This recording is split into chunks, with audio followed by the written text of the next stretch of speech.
Hello everybody and welcome back to my channel. Today we're going to do another pick a card or pick a window reading, and we're going to look into what you need to know about this separation. So you need to pick someone in your life who you are no longer in contact with, or maybe you've gotten into a breakup with each other. Whether in contact or not doesn't really matter. It's just someone who you are now separated from, who you were once close to. So what I need you to do is select that person, imagine them, visualize them, or even ask aloud, what do I need to know about this separation? And then once you've done so, take a look at all three groups on screen. We have three different windows. The first window is orangey yellow and it looks out to a starry night in the mountains. The second window is black and it looks out to a house and a yard. And the third window is blue and it looks out to some trees and what looks like some mountains and a ranch. So select whichever one of these windows you feel most drawn to. This is a reading where I doubt a lot of you will be drawn to more than one group. There may be multiple separations in your life that the universe wants to talk to you about, if that's the case. And another thing I want to point out, for a very select few of you, you may be going into this reading asking about one person, but if during the reading you find that it's feeling like someone else in your life, that's also valid. For some reason, your spirit guides want to talk about that person. So be open-minded and remember that this is a general reading. So take what resonates and leave anything that doesn't. If these readings do not feel like your situation, don't force it to resonate. You can go back and select another group, or there just may not be any messages for you in today's reading. So keep all of those things in mind, and then once you've selected your group, you can watch through or skip ahead using the timestamps. And before I let you go, I just want you to be aware that I am offering the 2024 tarot and mediumship readings right now for a very limited time. This is an hour-long video reading where I dive into messages from your spirit guides, ancestors, everything, what you need to know for the year ahead, and we'll pull a ton of tarot cards and I'll answer your specific questions and topics of concern. So you can ask about any relationship or career or goals or anything that you want to know about, especially going into the new year. So go ahead and check that out before it is gone. Let's begin. Hello, group number one, and welcome. Let's see what you need to know about this separation. Before I even begin, I just want to say that I had two songs that popped up while I was preparing your reading. The first one popped up in my mind randomly, and it's called Beautiful in Blue by Elisana. And this song is a little older. It's like a screamo song, but the chorus of it was stuck in my head. And how did that go? Let's see. Far away are days when you smiled just to hear my voice. Why are you trying to run away? My love, I can't find the words to tell you. So those were the lyrics that popped up into my head. Now the rest of the song is very poetic. I don't know if you want to look it up, but that is the lyric that popped into my head. And then I was continuing to prepare the cards, and my boyfriend in the other room started humming the song called The Flood by Escape the Fate. And that is another one that is very significant. And the part of the song he was humming goes like this.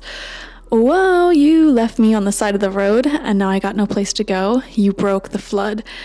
So both of these songs, it's funny, it talks about a partner, like a romantic love interest, walking away unexpectedly without haste, and having nowhere to go. And you know, it's sort of from the perspective, the singer's perspective, of someone walking away, and you know, they're the victim in it, and it's like, I don't have anywhere else to go, I don't know what else to do, you're not talking to me, etc. So there may be that energy that one of you in this connection are feeling, where it's like the other person is just like running away, walking away without haste, and it's like, I don't know what to say to you, you're like denying this connection, I have nowhere else to go, like I viewed a long-term life with you and now it's not there. So the energy already isn't feeling the best with those songs. And then on top of that, the rune that came out for this connection is Hagalaz, and it is coming out upright. This is the rune of uncertainty and having to endure a sense of powerlessness with patience. So This can be like a postponement. Oh my gosh, cancellation of plans. But it kind of comes out when the truth of a situation is really cold, really harsh, and it's like this energy of like the storm. It's like it brings the truth in, and it is very violent. It feels cold. You don't want to accept the truth here, but you're powerless to change it. It's like, what can you do? And so another message of Hagalaz, this is saying that there may be things in your mind right now that are popping up. I feel like your imagination is running a little bit too wild here, guys. And you may be coming up with all sorts of scenarios like, oh, what if they were cheating? What if they were doing that? What if blah, blah, blah, blah, blah. And Spirit is saying like your imagination's going a little bit too far, and it's due to unfounded fears. Okay, you have a lot of fears because you're not in contact. I feel for most of you, it feels like you're not communicating, and I feel like your imagination is running in all sorts of directions with that. Like, what if they're doing this? What if they're doing that? So yeah, it's cold. The energy is cold. And another message here in Hagalaz is try not to take any really, really risky behaviors. You know, this energy feels unsettling. It's like something that you were planning to be in your life for a long time. It feels like you were making plans. Remember from the song, the lyrics were, you broke the flood and now I got no place to go. So it's almost like I was planning on doing this, that, the third with you, and now we're not in contact or we're not together. And it's like, what do I do now? I have nowhere else to go. And so while being in that energy, you may be more prone to making a lot of risks, okay? Things like, I don't know, partying, going wild, you know, booking sudden vacations, meeting people randomly. So just be careful of that type of behavior in all of this. That message goes for both of you, okay? If you've been noticing that the person that you're in separation with has been partying a lot, going out a lot, gambling, taking those like riskier behaviors, it's because of the coldness, the heartbreak that comes with this, okay? So I am seeing that. So we are going to get two sides here, you and your person. Now, I'm not going to pick a side that's you and the side that's your person. You're going to have to listen to your own intuition here. So you may be on the left side, you may be on the right side. If you notice yourself and the person you're asking about is on both sides here, that just means you're really mirroring each other, which can happen. It's not that uncommon.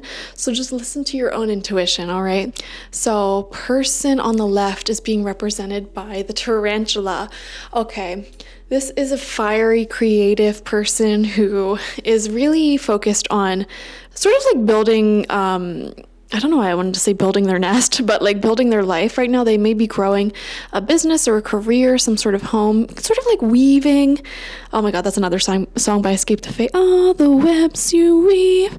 Mm-hmm. Do we have elder emos watching this?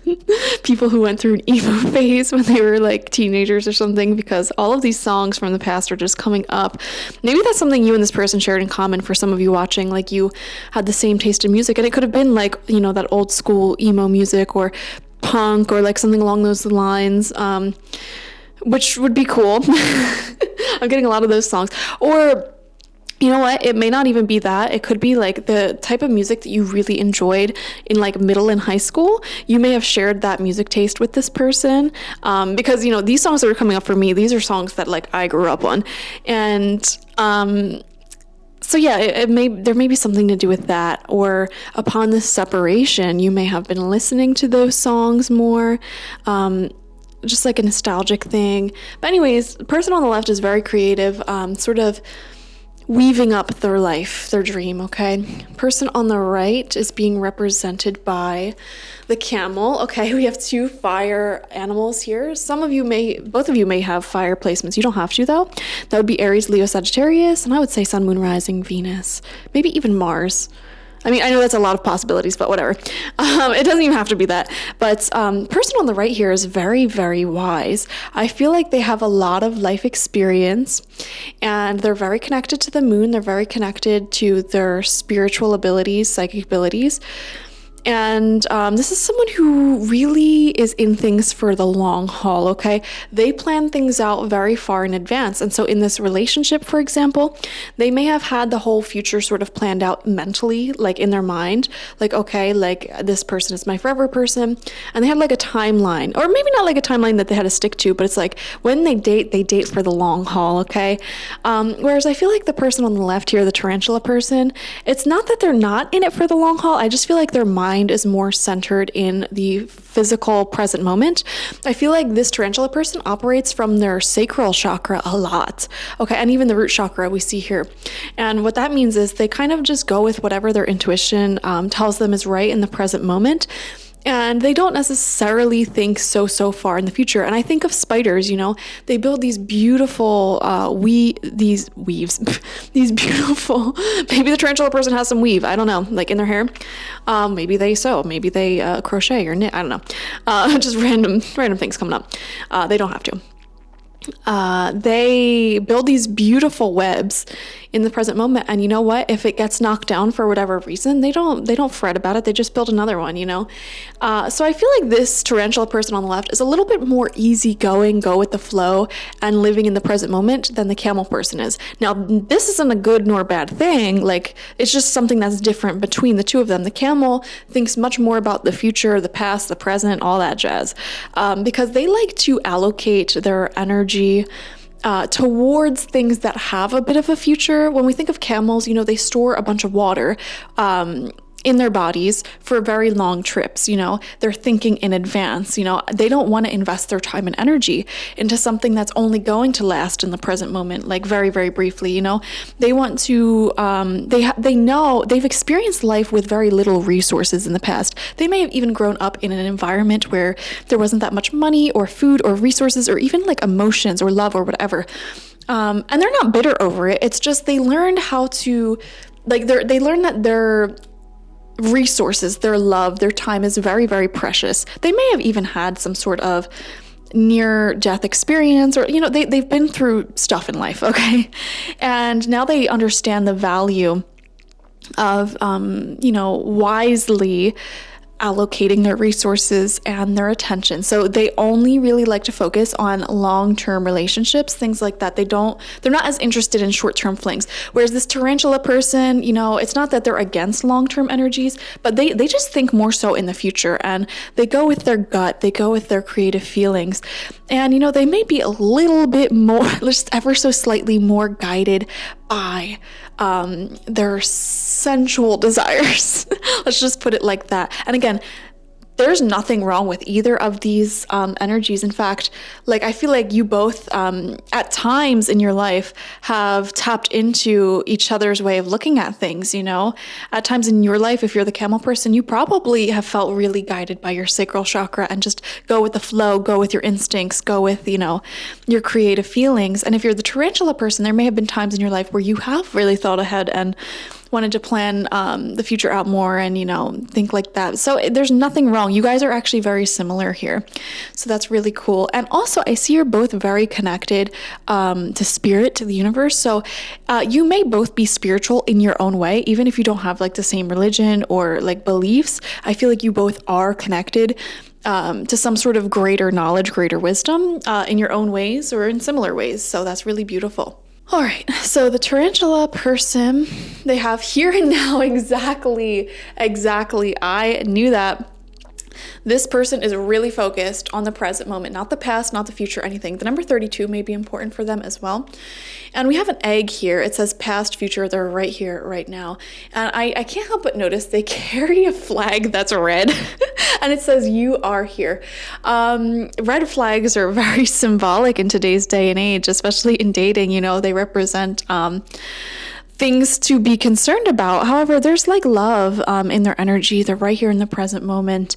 So one thing that I feel like may be perceived as a red flag within the tarantula is that they almost have this symptom of like, if something is not right in front of them, they almost forget that it exists. So this is called object impermanence. It's actually something that I struggle with as well. And like, for example, if I don't talk to a friend for like a few weeks, it's not, how do I put this? I kind of forget they exist. Like, and I don't mean that in a bad way, but like, they're just very, very focused on what's going on right in front of them. For this reason, the tarantula person may be an awful texter. Oh my God. Or they just may be bad at like anything long distance is what I feel like. Like when you guys aren't physically together, this tarantula person, I feel like they just get so wrapped up in whatever they're doing, whether they're working or socializing or being creative. They just get so wrapped up in it. And so that's a beautiful thing, honestly. That's a really good trait to have. But for some reason, it's being perceived as a red flag here. I feel like in this day and age, that quality is not appreciated in a lot of people who are dating, which is sad, because here's the thing, like back in the day, if you were like dating someone, if you're courting someone, you obviously didn't live with them and you couldn't text them, you couldn't call them because phones didn't exist. So you literally had to like only meet them like on chaperone dates or at balls or, events or, through the mail or literally showing up to their house. Those were the only options you had. And so there was a lot more free time, personal time away from each other. Now, granted, let's also take into consideration that back in those days, people got married really, really quickly. The dating process was only like a couple of months, if even. So that's something I want to point out here. So if you're the camel person and you're frustrated that the tarantula person sucks at texting, or if you were, concerned with that, you are valid in that. And the tarantula person also needs to acknowledge, yeah, it's not bad that you're very, focused on the here and the now, and you may not get back to your person right away, but you also have to take that into consideration. Back in the day, when that was normal, they didn't have this long drawn out like dating, courting process. Okay. So I feel like that type of energy is really cool and fine in long-term relationships, where you're committed, you're stable, and you see each other often. For example, like my boyfriend and I barely text him. Okay. I see him every day and we'll send good morning texts. And then we forget each other exist until we come home, because we're caught up doing our own thing, and that's totally fine. So that may have been a problem in this relationship, because you may not have seen each other that often, or I don't know, there was just some sort of problem there, maybe I'm seeing. Over on the camel person's side, we have unfinished symphony. Okay. And we have the throat chakra energy here I'm seeing, and the blue there. I feel like the camel person has a lot more they could say to the tarantula person. And in fact, what I am seeing here, one of the camel's red flags in this situation, may have been that they are very aware and concerned about the energy that they give to people. And for example, one of the biggest fears the camel may have is overextending themselves to other people. And so they may have held back a little bit when it came to, expressing their feelings, sharing their feelings, and, just being very upfront with that. And so they may have, not spoken up as much about what was on their mind and all of the feelings that they had towards the tarantula. And they may have felt this connection may have separated or died down before they really could express themselves to the fullest extent. So that's very interesting. And the number 10 is standing out here, so that may be a significant number for them. They could be born on the 10th, or what's the 10th month of the year? October? Yeah. October may be significant for them or for this connection. So there's a lot of unspoken words coming from them is what I'm seeing here. So you both have red flags. That's cool. Moving on back to the tarantula, we have door to spirit in reverse. Okay. To me, I don't know why I just saw the message the door has shut. They shut the door. They slammed the door. It's closed here. And the number 32 is coming out again. Look, we have 32 on the tarantula side. Wow. The number 3 has to do with creativity. In fact, the tarantula as an animal reminds me of the number 3 in numerology, because they're both very, very creative. And then the number 2 deals with relationships. So that's really, really interesting.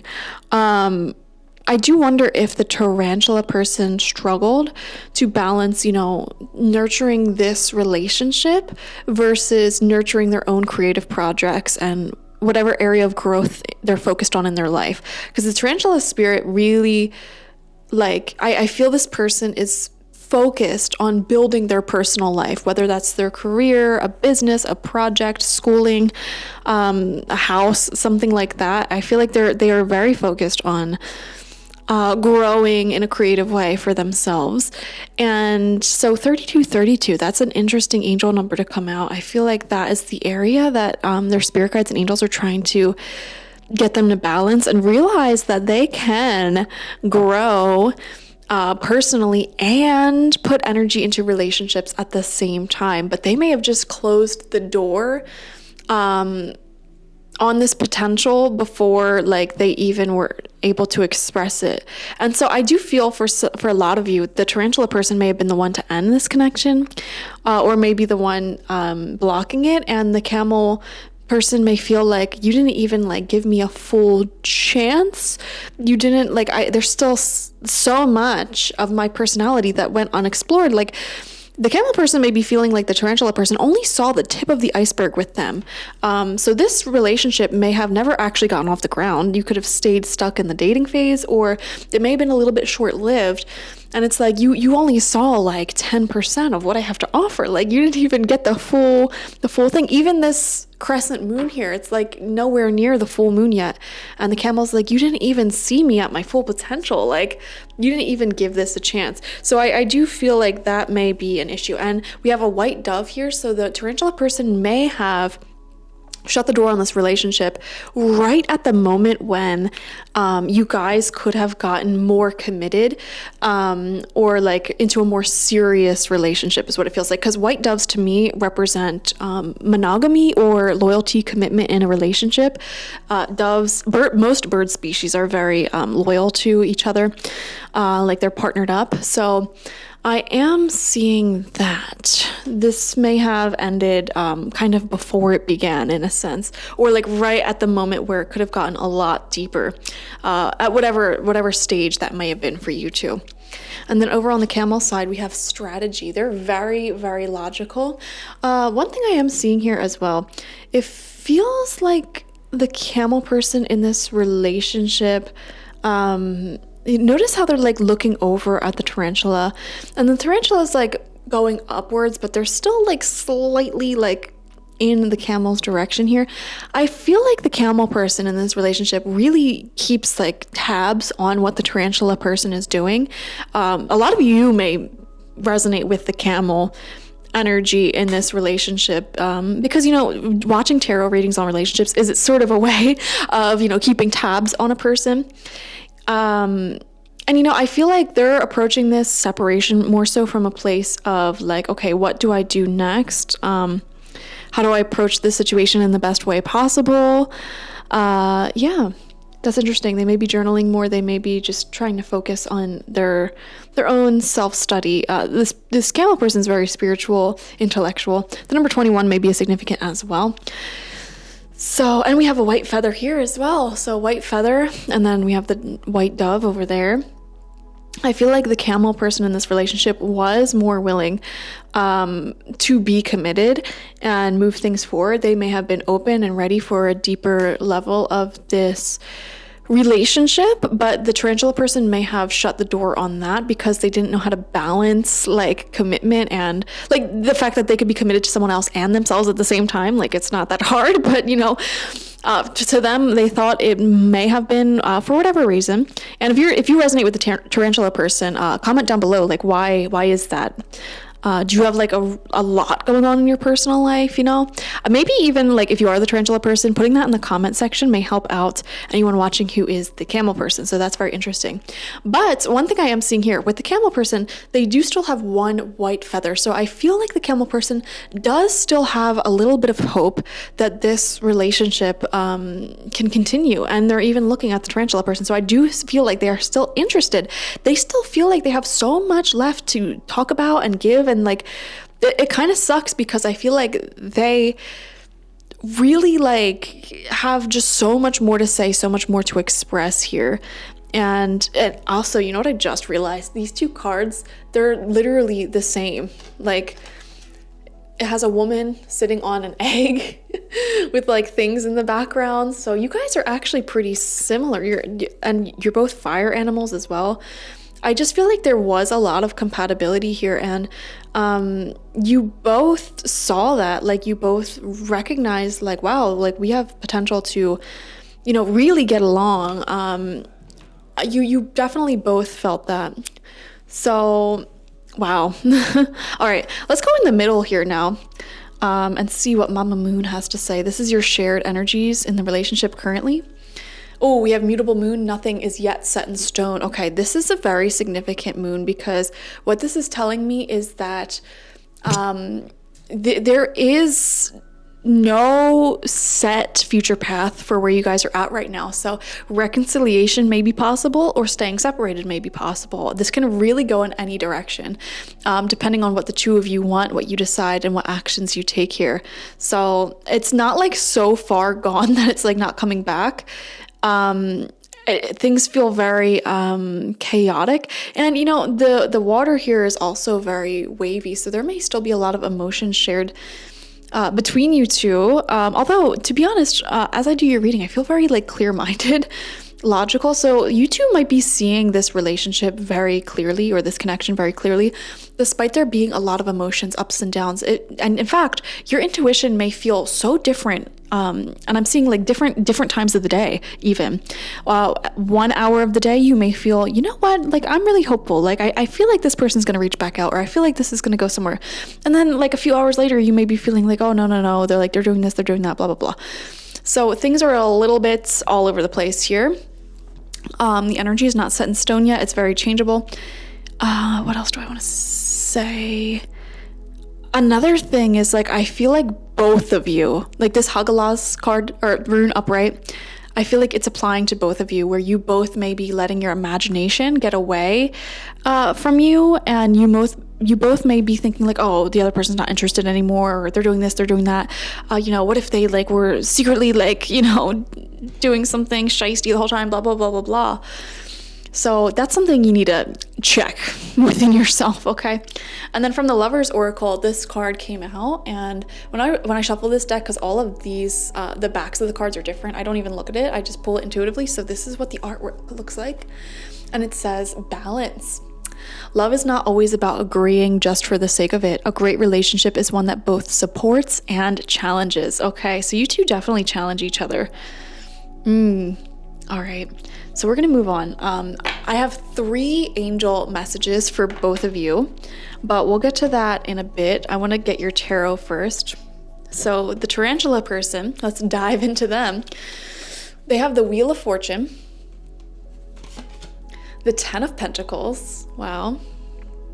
They may be very focused on their money, career, business, things like that. They have the Ace of Wands in reverse. Yeah, there's that sensual energy. 7 of Pentacles, the Hermit, and Temperance. Wow. Literally, the Hermit card and Temperance next to each other really summarizes some of what we were saying here, because the Hermit talks about like your own personal spiritual journey, like on your own, what you're looking to achieve in life. And then the Temperance card talks about so many strong emotions being brought up here. I feel like the tarantula person had a hard time with the amount of passion they felt in this relationship, in this connection. They may have like been overwhelmed with how strongly they felt for the camel, and had a hard time balancing that out in themselves. And I do feel like there are spirit guides and angels working with the tarantula person now to help them make sense of all of this strong emotion they may have felt, okay? But the 10 of Pentacles actually shows me like in life, not even just in this relationship, they do want something long lasting. Like this could be like a home for themselves, a family, something to pass down. Also, their family may be very important to them, you know, taking care of their family, something like that. They do want that. They really do. But, you know, it's strange. These are such not controversial.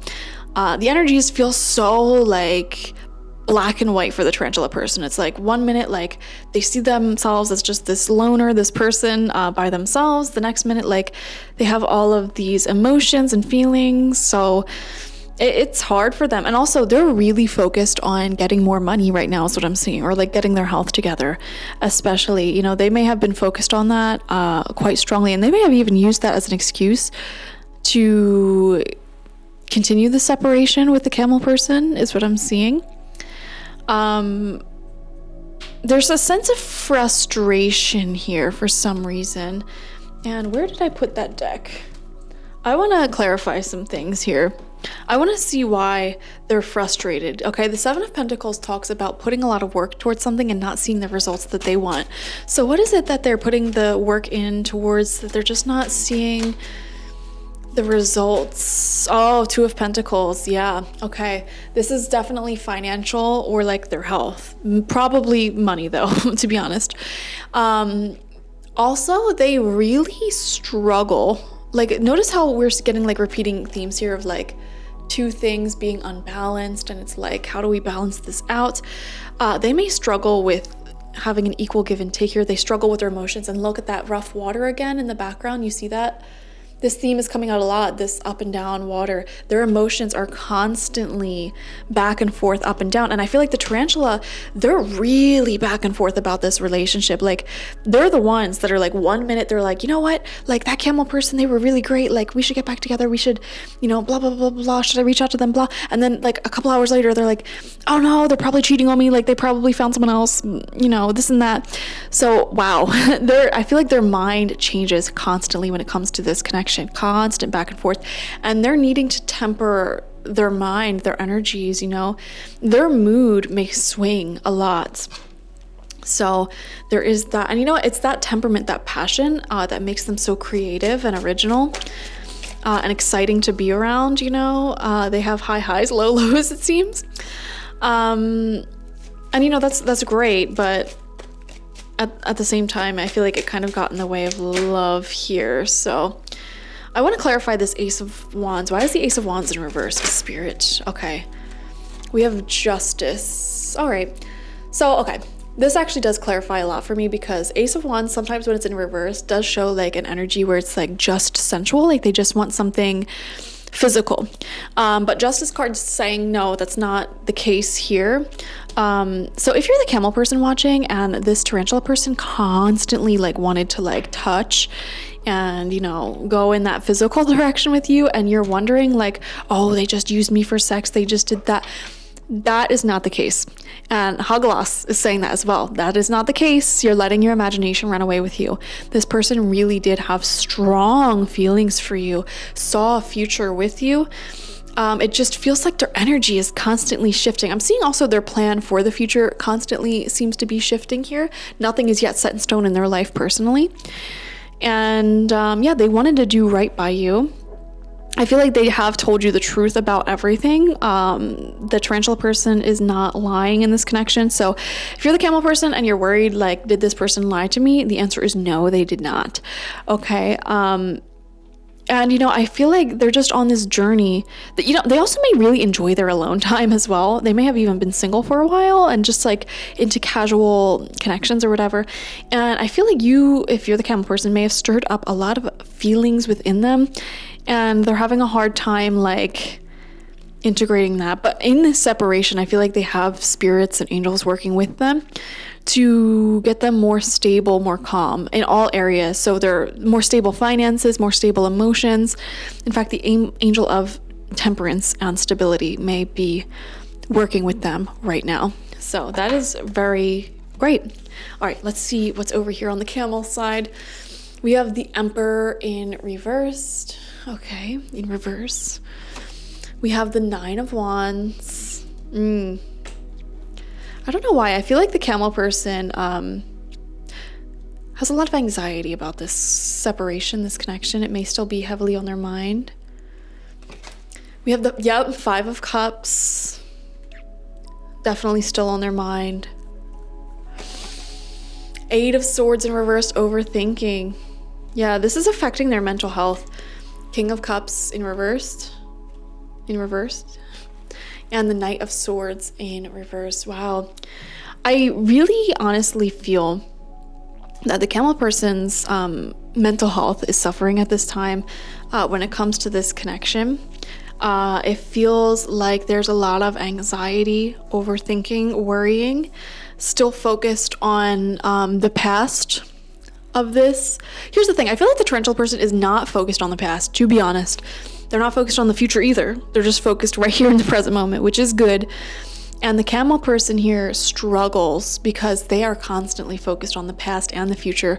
So I do feel like the camel person would benefit from meditation or just doing things that put them more in the present moment. I wonder if this camel person has a lot of free time on their hands. And in that free time, they just ruminate a lot. So if you are the camel person, I would say find things that keep you busy that are like meditative, you know?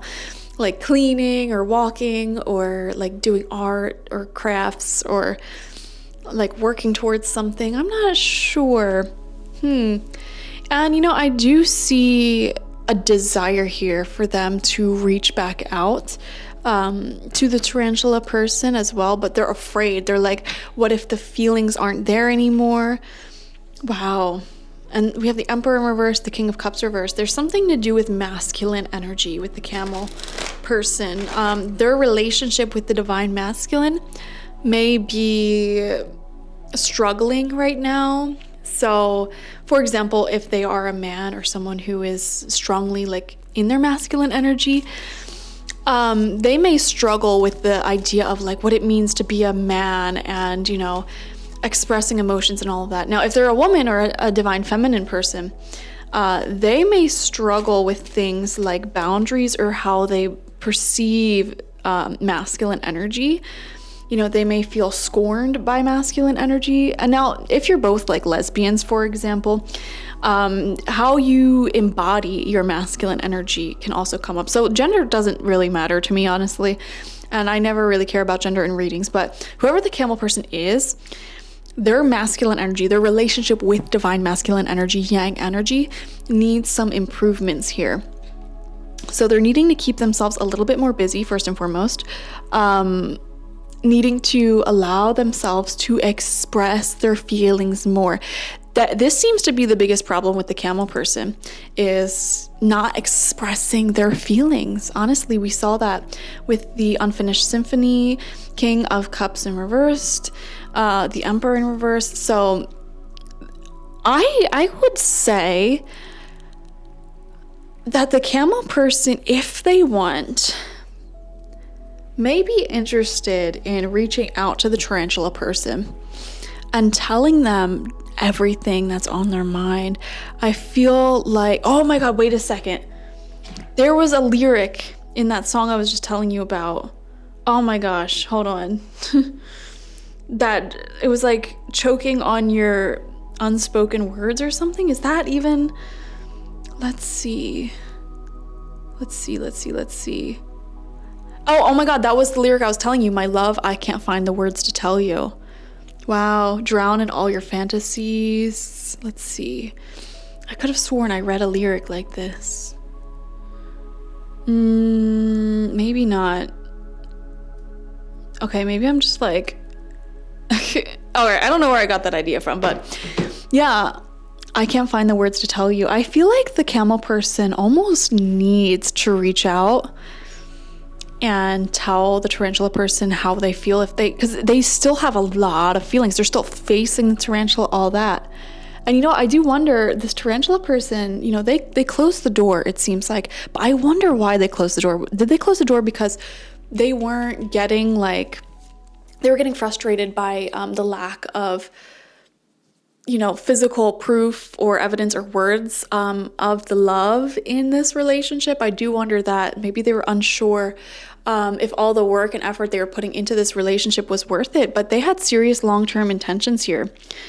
And I feel like this tarantula person is okay with being on their own, you know, and they had very, very strong feelings in this relationship. But Ace of Wands reversed, you know, that they may have been expecting some more passion from the camel person that never came through. Okay, so if you are the camel person watching here and you just feel like you have so much buried within your aura, your energy, your heart, that you never told this person, feelings that have gone unaddressed. You may want to consider, stop being a little wuss and just tell them. All right. And if you are the tarantula person watching here, I'm not sure if there is much you can do, because you may even sense, with the Ace of Wands reversed, that this person, the camel person, has deeper feelings, and still has you on their mind. But like, if they can't express that, it's like, I'm not sure. I'm not sure, guys. I'm not sure. Oh gosh, camel person, I'd love to hear your comments down below. Like, does this resonate with you first and foremost? Like, do you feel like you may have held back a little bit too much in this connection? And therefore it went into separation? Or was it something else? I don't know. I want to get some more clarifying cards for the camel person. My love, I can't find the words to tell you. Okay. Wow. We have the Two of Cups, Eight of Cups in reversed, Nine of Pentacles, and the Empress. Oh, so the divine masculine energy in this relationship, whoever that may have been, may have held back a little bit feelings-wise. I feel like the camel person still wants this relationship. But, Eight of Cups reversed, like, they're having a hard time moving on, first and foremost. They're having a hard time, like, just focusing on loving their life, enjoying their life. I mean, I don't know the exact dynamic of this relationship, but I can tell you the camel person, whoever it may be, they're not over this at all. And I'm not sure if they're willing to just go ahead and, like, express that, or if it's even an option here. But if I were them, I would, because this, like, it's like, give it one shot. You might as well try, put all your cards on the table, and if it doesn't work, it doesn't work, play all the cards. Okay. Because you both seemed to have, like, serious long-term committed intentions. It just never really got to that point, because I don't know. Let's see. Okay, we're gonna get angel advice for both of you. So the tarantula person in this connection, what would the angels tell you? We have clairvoyance. Yeah, very strong visualization energy. They may be very artsy as well.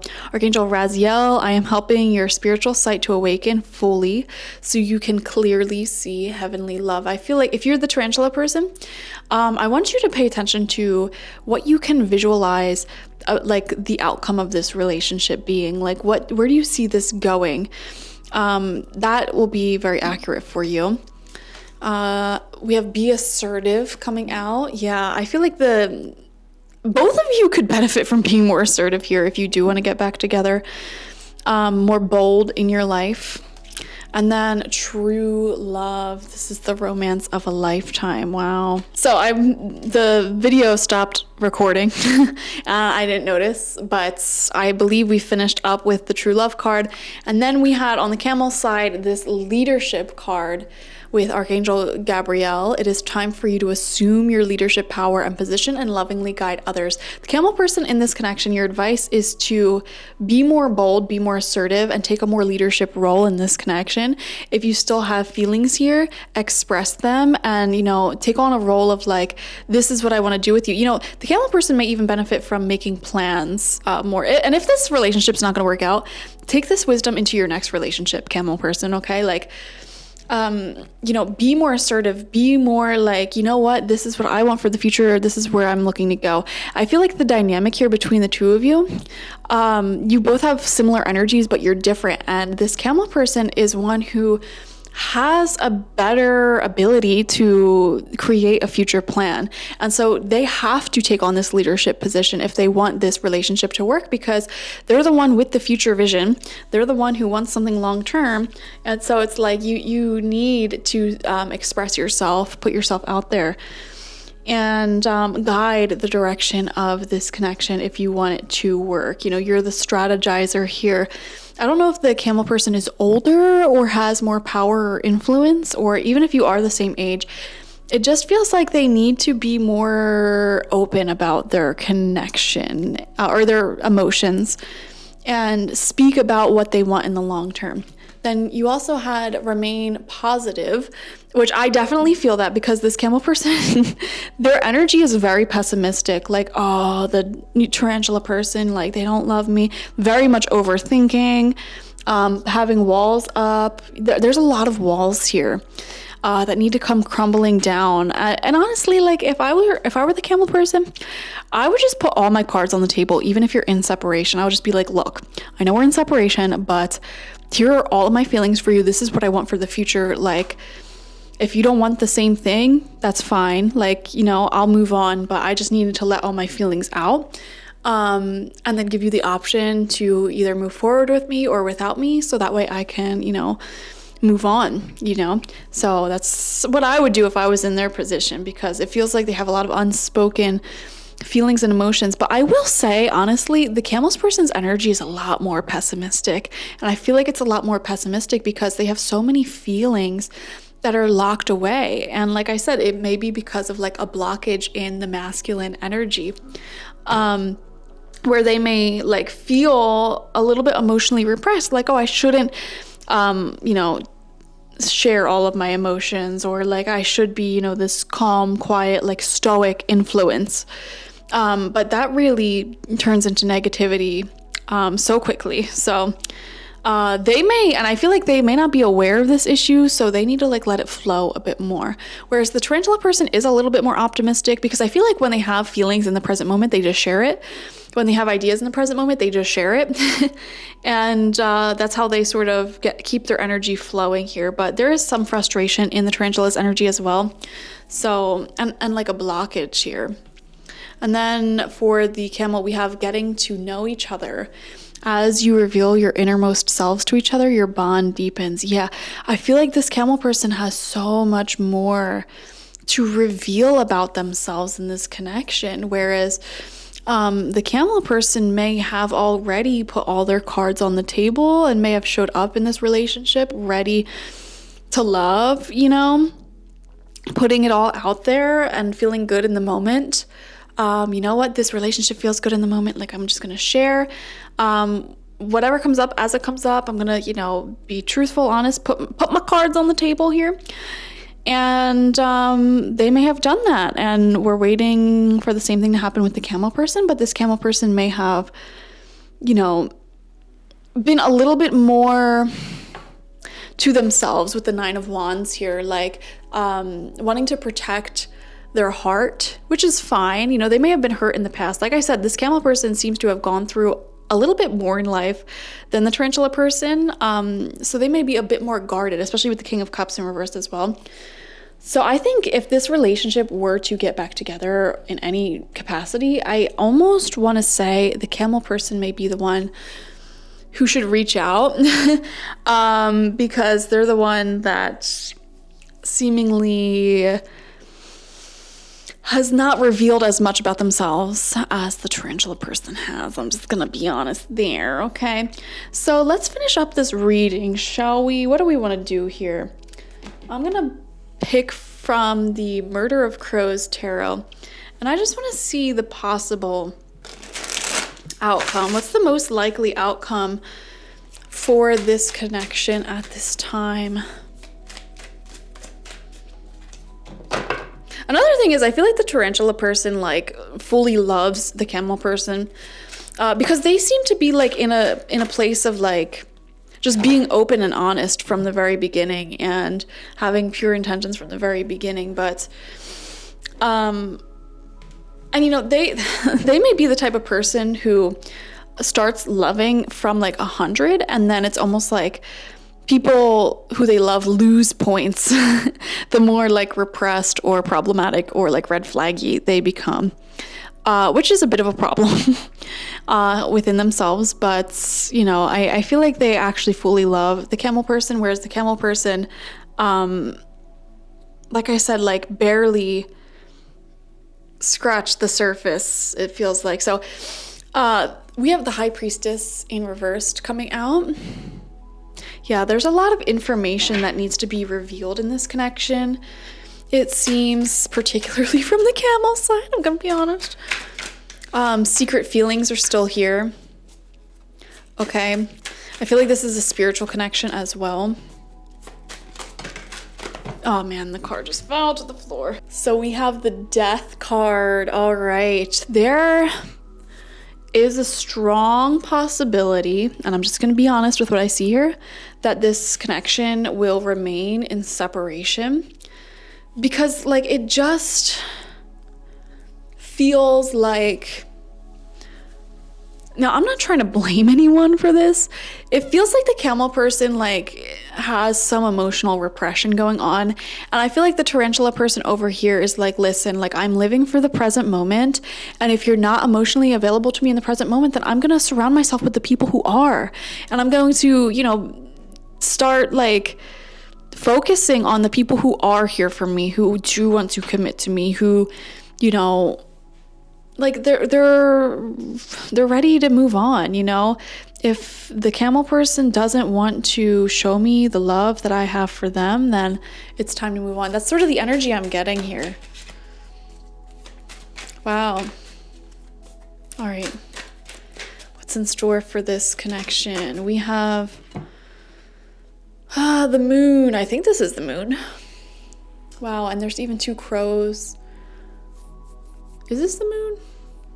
18? I'm going to assume it's the moon. All right. I feel like intuitively, psychically, spiritually, you both know that you have feelings for each other still. You both know that. But, you know, it's a matter of bringing that into the 5D, into, you know, the real world. We have is this the queen or the king? This looks like the queen. I'm going to say the Queen of Swords. Yeah, Queen of Swords, the Death card.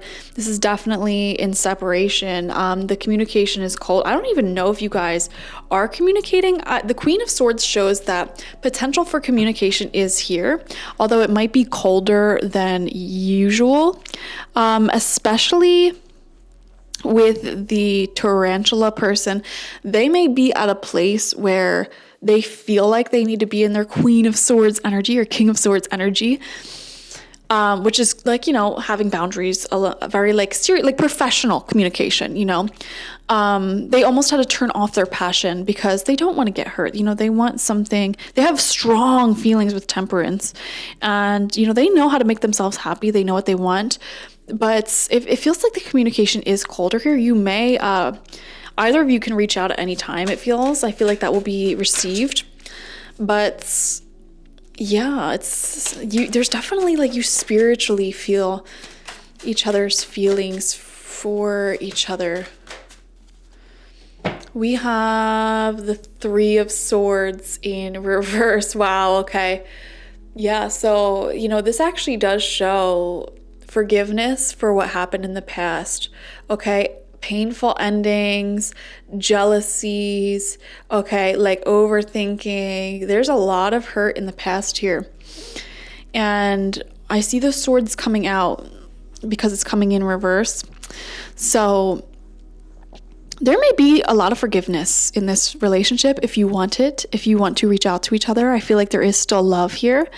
I know the tarantula person loves the camel person, and I know that the camel person has so many feelings and still wants this, you know. They're feeling heartbroken over it. You know, you both feel a little heartbroken over each other, it seems. Oh my gosh, another card went flying. We have the 9 of Pentacles. Yeah, you're both focused on your own happiness, your own goals, becoming centered, emotionally stable, definitely like financially stable as well. May be important for the both of you. And 2 more cards. We have the 3 of Cups in reversed and Justice in reverse. Oh, wow. You know, I'm going to be honest. These cards,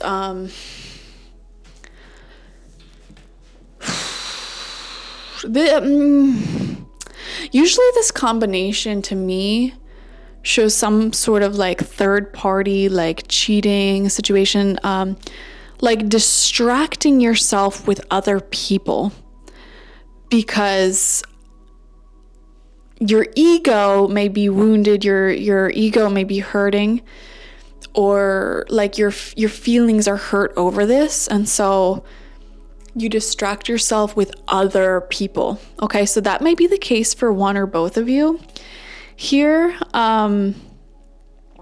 And I don't know if you guys are going to get back together. I can't give a strong yes or no answer on this. We have the Death card, okay? We have the High Priestess in reverse, which does show like secret feelings, secrets in general, you know, hidden feelings that aren't being communicated. We have the Queen of Swords, which is a coldness, having to have strong boundaries because you don't want to get played.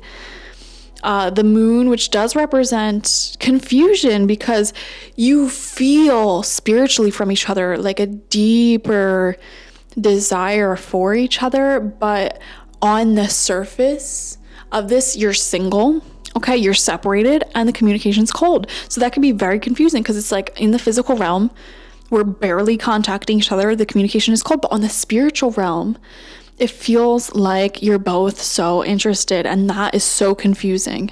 And that has you questioning, like, what is my intuition versus like, what is my mind saying? I don't know. It's hard to get an intuitive read on this relationship. The both of you have a hard time getting an intuitive read on this relationship because your 3D reality is so different from the 5D spiritual reality. Like, your higher selves may be soulmates, okay, in love with each other, but like your 3D selves are very, very cold, and there was heartbreak, there was ending, there was pain there. I feel like the more you focus on yourself, your own healing, your own stability, the more forgiveness can take place here. But to end with the Three of Cups reversed and Justice in reverse, I just don't understand. Okay, because these two cards with the High Priestess reversed, Three of Swords reversed, like these are cards of like cheating or like third party situations or some sort of very painful ending, like where you felt excluded from their life. It doesn't even have to be cheating, guys. It feels like someone in this connection, one of the problems may have been like they were resistant to like embracing the other person in their circle. Does that make sense? So like they were confused, like, oh, do I want to like, you know, become committed to this person and introduce them to my family and my friends? Like, what will people think? I don't know why they would have that fear, whether it's you or them. But I do feel like that may have been a major issue here. Like, oh, well, what would they think? I can't like, or there may have been like a lack of approval or something like that that may have contributed to this. This is confusing. I just don't know. I can't give you an answer on whether or not you're going to reconcile. I'm going to be honest with you. Wow. Maybe we need more cards. I don't know. Should we get more cards? Comment down below. What the heck's going on, guys? This will be a difficult reconciliation because first and foremost, I feel like whoever the camel person is, they should be the one to reach out. We have the Two of Wands, planning the future, focusing on the future. I mean, if the tarantula person wants to reach out, they can as well. But I have a feeling, like intuitive feeling, that this Queen of Swords is the tarantula person. Like, I have to have my boundaries up. I got to be colder. I got to like shut the passion on this relationship because like I'm frustrated with the lack of growth, the lack of progress here. Tarantula person may have been frustrated with the speed at which this connection unfolded. A lot of you guys who select group number 1 may have some mirroring going on as well. We have the Star card coming out. This was a wish fulfillment for a lot of you. You really wanted to like achieve certain dreams and goals and futures with each other, alongside each other. And now the energy is cold and frustrating. However, like we had the mutable, that's why I can't get an answer, guys, because you started the reading out in the mutable moon, meaning nothing is yet set in stone. You could reconcile, you could not reconcile. That's up to you guys. and your actions, your behaviors, all you're responsible for is the choices that you decide to make. Okay. You know, and then beyond that, like, have some peace of mind that it's in the other person's hands then. So whatever they choose to do is what they choose to do. If you feel like you've done enough, you've done everything you can, and you should not reach out anymore, then let that be your peace of mind. Like, I've done everything that I can. It's the other person's, you know, if they want to reach out, they can. If they don't, then they don't. You know, I don't want to keep, I don't know why I want to say, like, I don't want to keep begging for your attention. I don't want to keep, like, asking you to change. That's something that you have to do on your own. I don't know why I just said that, but maybe some people may resonate with that. We have, wow, Judgment. This actually is a reconciliation card, bringing something back from the dead. And we have the Hermit in reverse now. Okay. Loneliness, feeling the coldness of this separation. I feel like you both are missing each other. I do feel that very strongly. And yeah. Wow, the energy is so back and forth. Like I said, like, it's like for a few hours of the day, like, you're like, oh my gosh, we're gonna reconcile. And then for the other few hours of the day, you're like, no, we're gonna be separated. It's gonna be cold. It's gonna be lonely, whatever. Like, I'll just focus on myself. So this energy is all over the place right now. Wow. You know what is something that I feel guided to tell you is that as time goes on, we go through different moon cycles. We go through different cycles in astrology, and they bring out different energies, not only within ourselves, but in our relationships. And so for some of you, you may need to go through some more moon cycles with this person. You may need to go through some more time with this person, whether you're in separation or communicating. And that will bring you more clarity on whether or not, you know, how this is going to unfold. One thing I do want to say is, if you are the Camel person, I would say don't hesitate to reach back out if you want. If you're the Tarantula person, I do see a little bit of hesitation, because you may feel like, I don't know, like you gave a little bit more willingly or something like that. I'm not sure.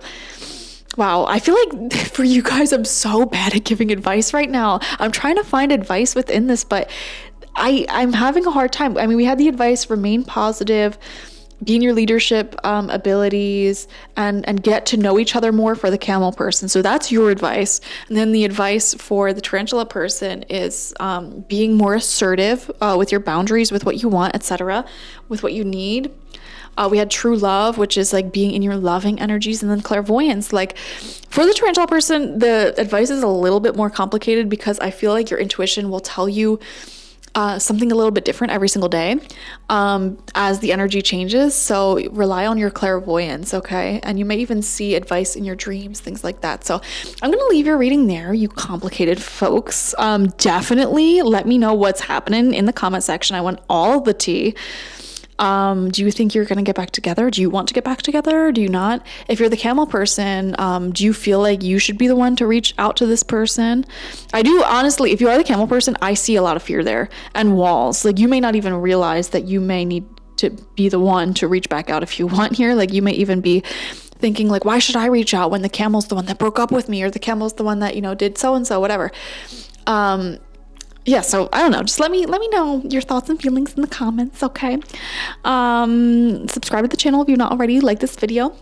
And if you want a personal reading with me, one-on-one, the link to that is always in the description box, spiritpsychic.org, okay? Thank you guys. Bye-bye. Hello, group number 2, and welcome. Let's see what you need to know about this separation. So the rune that is in the middle of both of you, the energy of this relationship currently, or this connection currently, is Isa.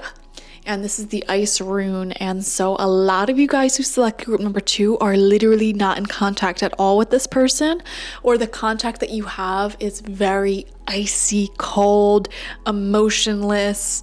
It's very tough, okay? However, it's necessary, and patience is very much needed when this rune comes out, because this separation, a lot of you are no contact at all with this person, or the person you're asking about is very cold with you, distant with you, or vice versa.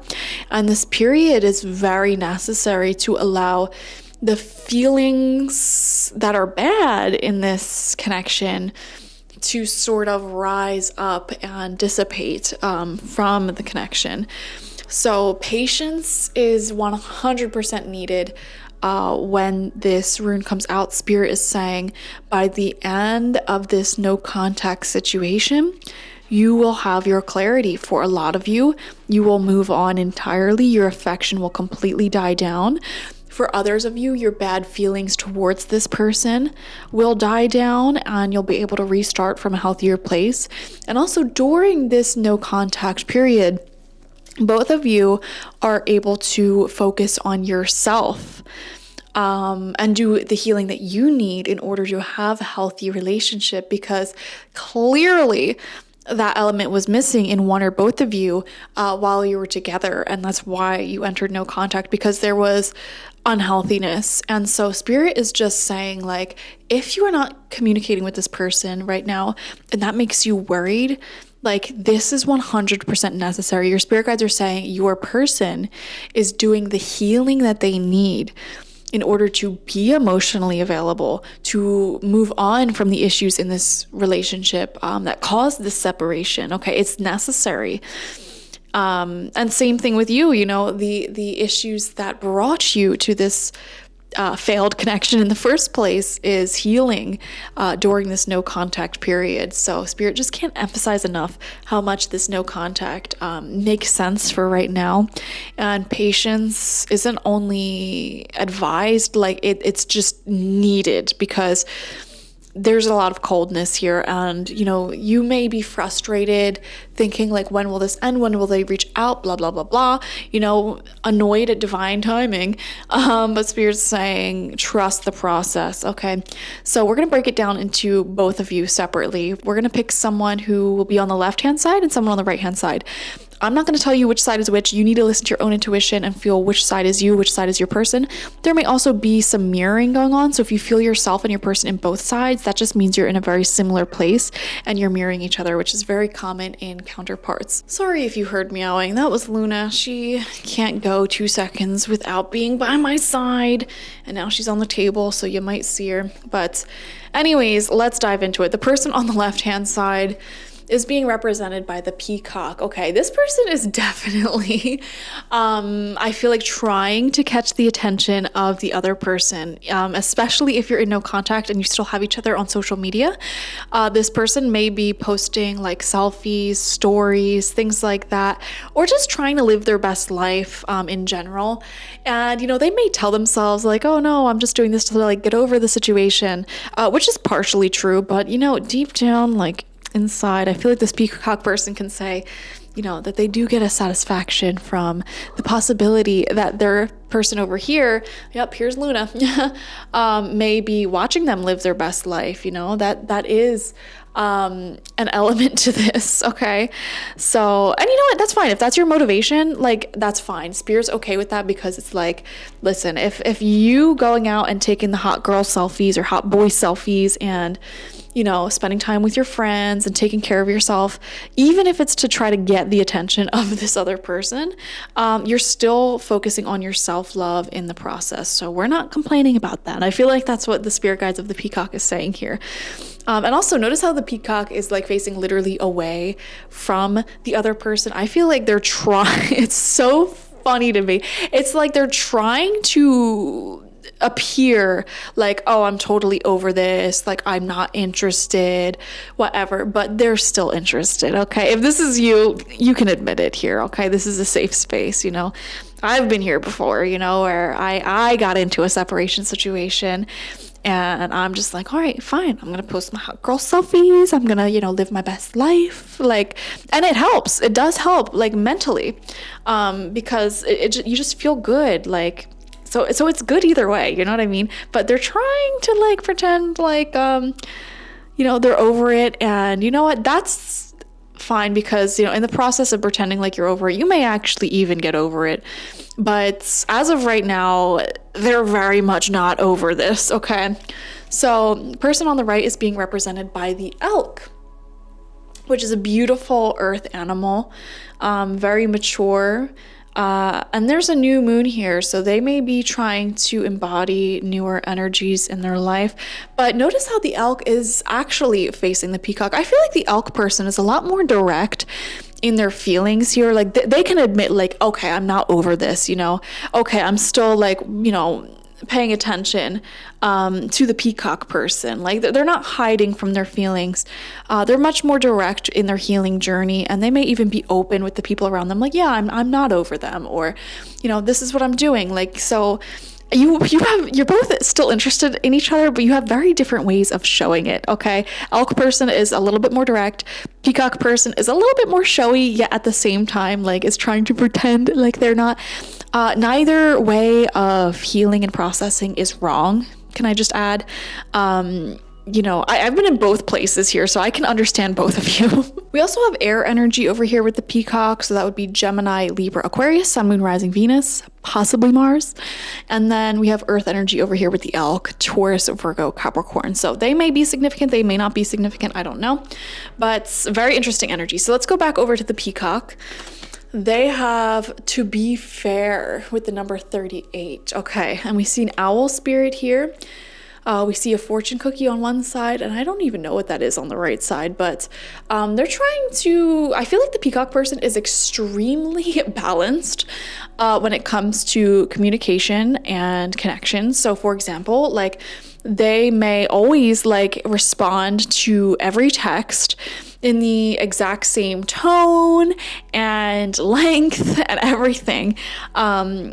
That the elk person puts out there. And I feel like this peacock person strives for that balance, and they're like, oh, okay, the elk person's not talking to me, I'm not going to talk to them, you know? So there's a lot of sassiness coming from this side, I gotta be honest, which, you know, is cool, it's funny, but at the same time, like, I do want to say, if you are the peacock person, you know, an important piece of wisdom you may need to realize is that in relationships, it's not always going to be 50-50 all of the time. For example, there may be some weeks or some days where you need to be putting in like 80% of the effort in the relationship and the other person only gives 20. There may be other times where it is 50-50. There may be some days where you need to give 100% and your person gives 0 because they may be sick, they may be depressed, they may have something going on in their life. It's not always 50-50. In fact, most of the time it's not 50-50, but it always balances back out one way or another. So I do think that is a piece of wisdom that the peacock person is sort of learning in this connection. So yeah, going over to the elk person, we have milk and honey, which is actually a really positive, good card here that does show affection, sweetness, and feelings still existing. There may also be a lot of creativity, prosperity going on for them. And we have the number 51 as well. So let's see here. Back over to the peacock person. The energy is happy family. All right. So there is some family energy there. Oh, and look, you both have rainbows. Wow. Which is very interesting. Happiness, long-term energy, especially with happy family here. It's like this peacock person either wants a family or is focusing on family at this time, and they're trying to be considerate of everyone in their life. Okay, that's interesting. They want to maintain the happiness of their family. I do wonder if that may be a part of this relationship or separation. Like maybe the peacock person may have children or something. Now, this is just like speculation. I don't know. And they worried that the elk person may not be a good fit for their family, or they just didn't want to hurt their children. Maybe their children weren't ready for this peacock person to be in some sort of I don't know. That doesn't feel 100% right though. I got to get more info on here. I'm very, very curious as to why this ended, because you both have really like positive cards. So let's see. Energy over by the elk, anxiety.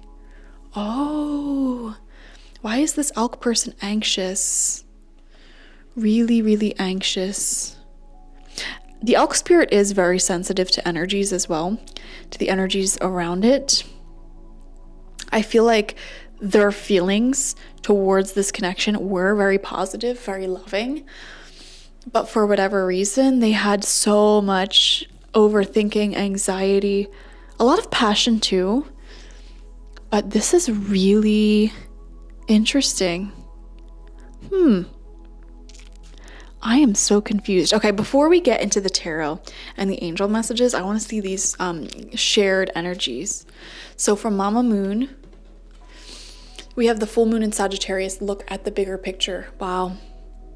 You know, I feel like one of the issues that may have existed in this connection was too much attention to the nitty-gritty details. Okay, someone in this connection, and it may have even been both of you, were overanalyzing it to the point where it's like you're trying to solve every single problem that existed in this relationship or could possibly exist in this relationship before you even got to the problem itself. Does that make sense? And maybe it's that your bigger pictures of what you want in life did not align with each other. Wow. And in fact, the peacock person may really want like children or family or something like that. Family may be very important to them, whereas the elk person may have not necessarily wanted that, or they may have had a different vision for what the future looked like, especially with the full moon. Full moons represent endings. So I feel like there may have been a separation or ending in this relationship because your idea of what you wanted in the future was different. Okay. That is interesting. Oh my gosh. And that may have caused the elk person a lot of anxiety. Like, oh my gosh, well, we want something completely different. And then because, the elk person was like, we want something different, they probably thought of every single scenario that could go wrong if you were to keep moving forward, and that caused them so much anxiety. So you guys may have ended because you couldn't agree on what you wanted your future to look like. I feel like the peacock person may have been a little bit more willing to compromise on your future paths together. Whereas the elk person, I don't know why I hate this, but the phrase have their cake and eat it too just came through. I hate that phrase so much. I don't know why. I can't stand it. They may have been slightly less willing to compromise on what they wanted. Although I do feel like one thing that the peacock person wasn't necessarily willing to compromise on was anything family related. Like if they wanted children, or if their children, if they have some, are included in the picture, they may not have been willing to compromise on that. But it feels like this relationship may have ended because of this inability to compromise on the future.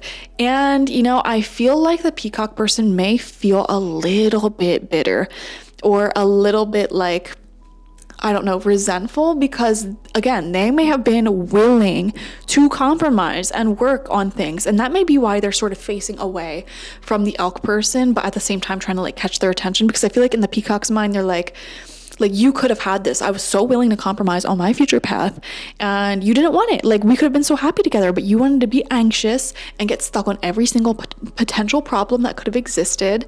And now look at me, I'm thriving, I'm glowing. And I want you to think every single day about what you gave up on because you couldn't compromise. You didn't want to accept my compromise. If you're the peacock person, I need you to know that the elk person struggles a lot more with anxiety and overthinking than you even realize. You may have already known this, but I don't think you quite know the extent to which they were overthinking things. Okay, look at the anxiety card. This is staying up late at night. It's getting in the way of their sleep. It's getting in the way of their mental health, so strongly. And all this red represents passion. And there's a storm outside. They're just this and this and this can go wrong, blah, blah, blah, blah, blah. Whereas I feel like the peacock person is they were more happy. They were more in love, and they're let's just be happy. We'll figure it out together. We can compromise. But I don't know. I feel like that may have been the issue here, honestly. So if that resonates with you, let me know in the comment section. From the Lovers Oracle, we have this image. And on the back, it says, time. You are trying too hard. Give it time. Yes, we saw that same message with the rune called Isa, the rune of patience, the rune of ice. This may be a no contact situation or very minimal contact. And I just saw 11:11 on the clock. Okay, and this kind of resembles a 1 as well. A new beginning is definitely coming forward for you guys. Whether this is you guys reuniting or something even better that is way more aligned with what you want, no matter which person you are here. But Spirit is saying for right now, we need you to just be patient, focus on yourself, focus on your own growth, and live your life in the present moment. You know, if other opportunities present themselves and you want to explore it, by all means do that, no matter who you are, you know. So I don't know. Let's dive deeper into it though. Let's see what the peacock person's tarot is. And these are some angel messages over here, but we'll get to that in a bit. They have the Six of Cups in reverse. Yeah, I'm getting a little bit of bitterness from them. I'm going to be honest, like resentfulness. So they may actually, if you're the peacock person, you may benefit from doing a heart chakra cleansing, like a forgiveness meditation towards the elk person here. I don't think the elk person necessarily did anything wrong. I just think, you know, they may have been a little bit more resistant because they were overthinking. We have the Wheel of Fortune in reverse. We have the Seven of Wands, defensiveness. Oh my gosh. If you're the peacock person, I think you're a little stubborn, I gotta be honest. Like I feel like you are fiercely like independent, self-love, king or queen, okay? Like if you didn't want me, like you should have just said something. There is a bit of like a stingingness that the peacock person has. If you're the peacock person and you do communicate with the elk person at all, watch your sarcasm is what I want to say, and try not to be so defensive or stinging with your words is what I want to say as well. We have the Knight of Swords in reverse. Okay, this peacock person is very impatient. And it's funny because they're trying to appear like they're not interested, you know, whatever. But secretly, I feel like they want this relationship still. Like they're impatient. They don't like this cold energy. But, you know, they feel like I was willing to compromise. I wanted something serious. I wanted something happy. Like all of my happiness was here. And you just didn't want to take it. You were stuck in this anxious, overthinking energy. And so, yeah, but like there is still hope here in the peacock person. They still want the elk person and trying to catch their eye. And so there is some impatience going on with them. But their feelings are very complicated, to say the least. Oh my gosh. We have the Knight of Wands in reverse. Wow, two knights, both in reverse next to each other. I do wonder, it's interesting. It's like they hope that things can return back to normal, but at the same time, like their logical mind is saying, well, you know, at this point, I'm not even sure if that's going to happen. Like there's so many hurdles, so many obstacles to overcome, even if we were to get back together or if we were to talk again, if you're not in communication right now, like there's multiple issues here. The issue of like what the overall picture is, the issue of like, there may be like some communication issues or like overthinking. I don't know. There may be different things. And we have the Chariot. Yeah, they want nothing more than to like move forward with the elk. But I feel like the peacock's energy is like, I gotta move forward in life with or without this elk person, okay? Like I gotta like keep going out of my comfort zone and growing as a person. And I think they are willing to eventually move on if they have to. But at this exact moment in time, they have so many like emotions going on, like pent up resentment a little bit, a desire to continue, but again, there's defensiveness within them as well. Like there's a sass to them. They would really, really benefit from a heart chakra cleansing and some sort of forgiveness. I feel like the peacock person needs to forgive the elk person for being more hesitant, for resisting the connection, from moving forward. So I'm not sure. I feel like the peacock person, and look, Isa, it's saying you need the separation.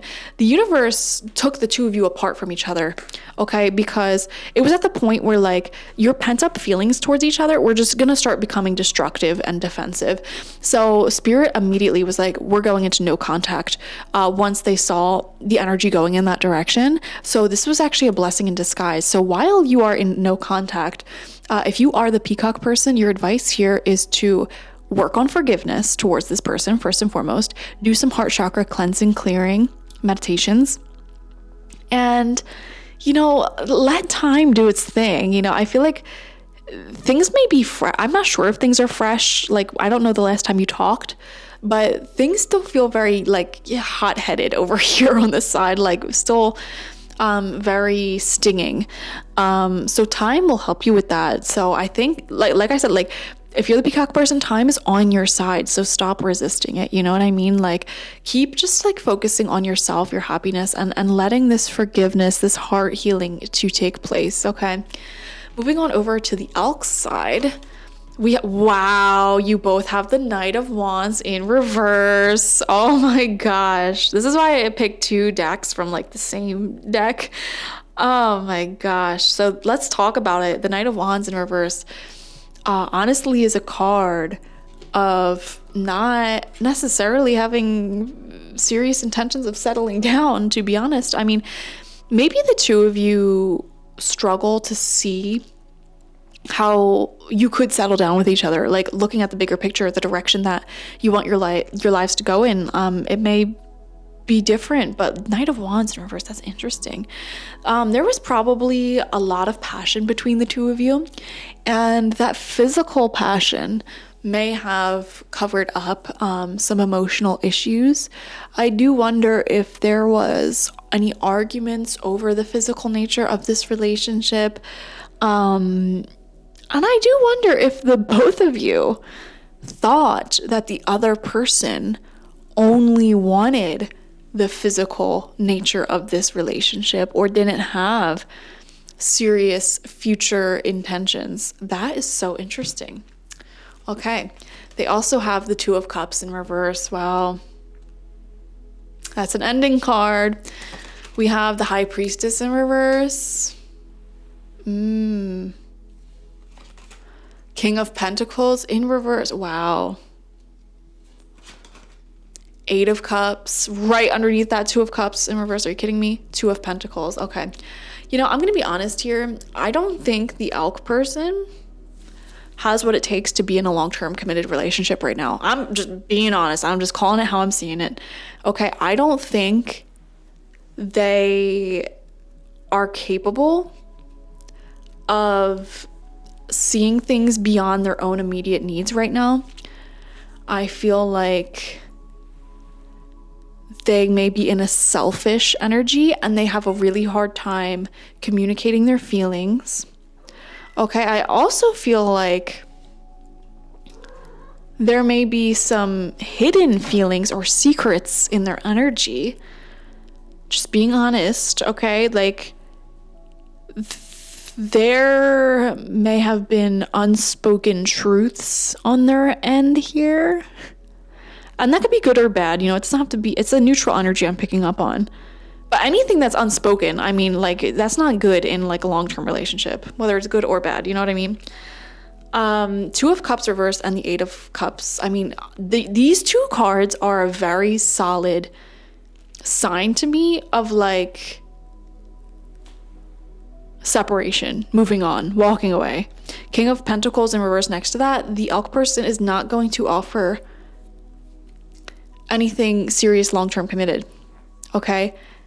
Now you both have the Knight of Wands though in reverse, which is interesting because I do wonder if you guys have separated and then after you separated, you maybe have met up and like had like a friends with benefits thing, or something like that. I wonder that.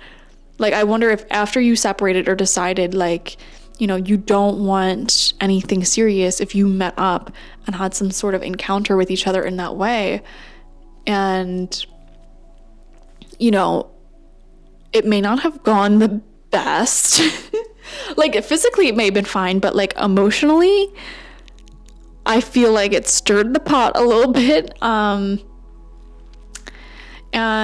in particular, this peacock person may have felt used from that, or like they need to be defensive against the elk person, because to me, it just feels like this peacock person did have more serious intentions, was willing to compromise, to move forward, you know, and all of that.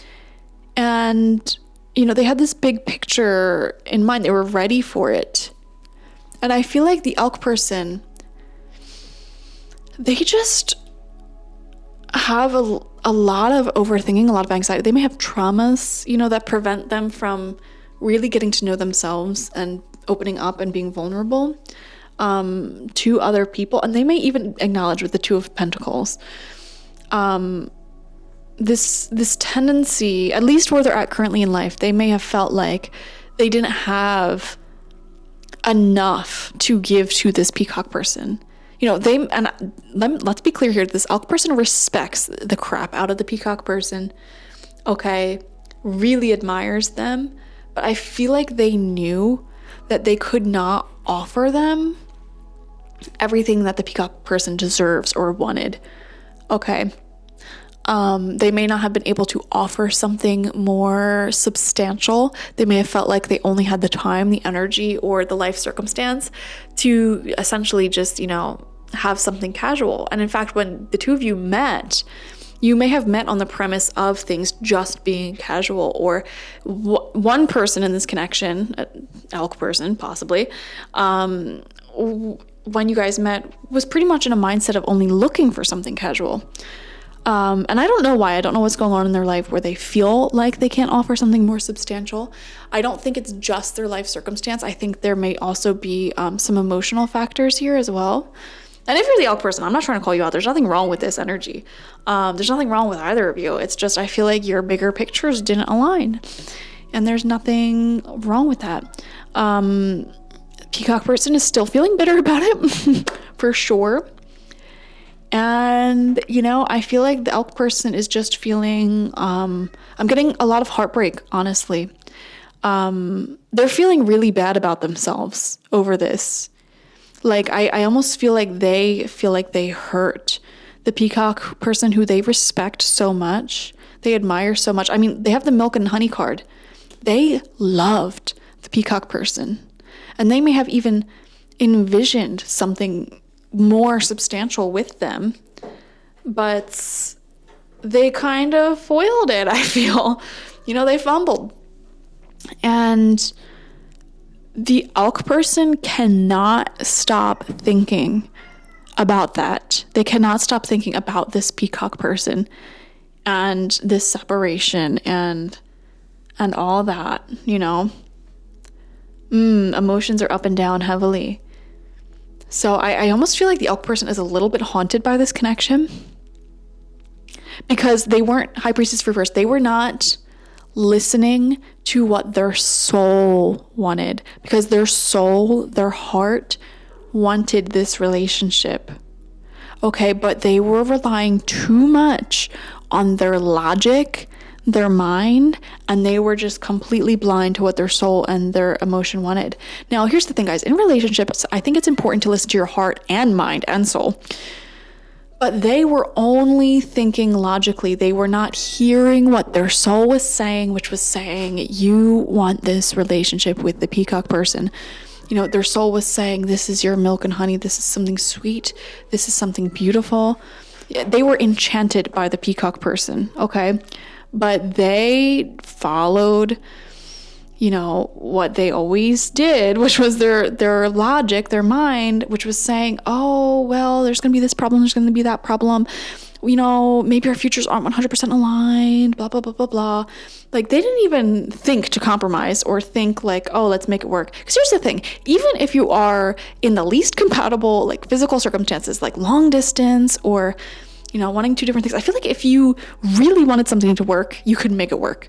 And, this is an example of if you wanted to, you will. I feel like in the peacock's mind, they're thinking if the elk wanted to, they would. But it's not that simple if you're the peacock person. Okay? Because they did want to. That's the problem. They did want to. But they didn't let themselves even admit that or listen to their soul, their intuition. And they are feeling the heaviness of their soul, their intuition, being disappointed. Okay, I almost feel like the elk person's ancestors and spirit guides are a little disappointed as well. Because it's like, we tried to tell you. I feel like the elk person, if you're the peacock person, this elk person's ancestors are actually coming through. And they may have came through in your dreams before or like spiritually before. And they're saying, like, we loved you. Like, we tried everything we could to, like, tell this person, you know, like, guide this person in this direction, but we can't control them like that. You know, we can't, they have free will. And they were blind to our signs anyways. You know, they stayed stuck in this high level of anxiety. And that's the thing. When you're in a high level of anxiety, it is so difficult to hear what your intuition is saying.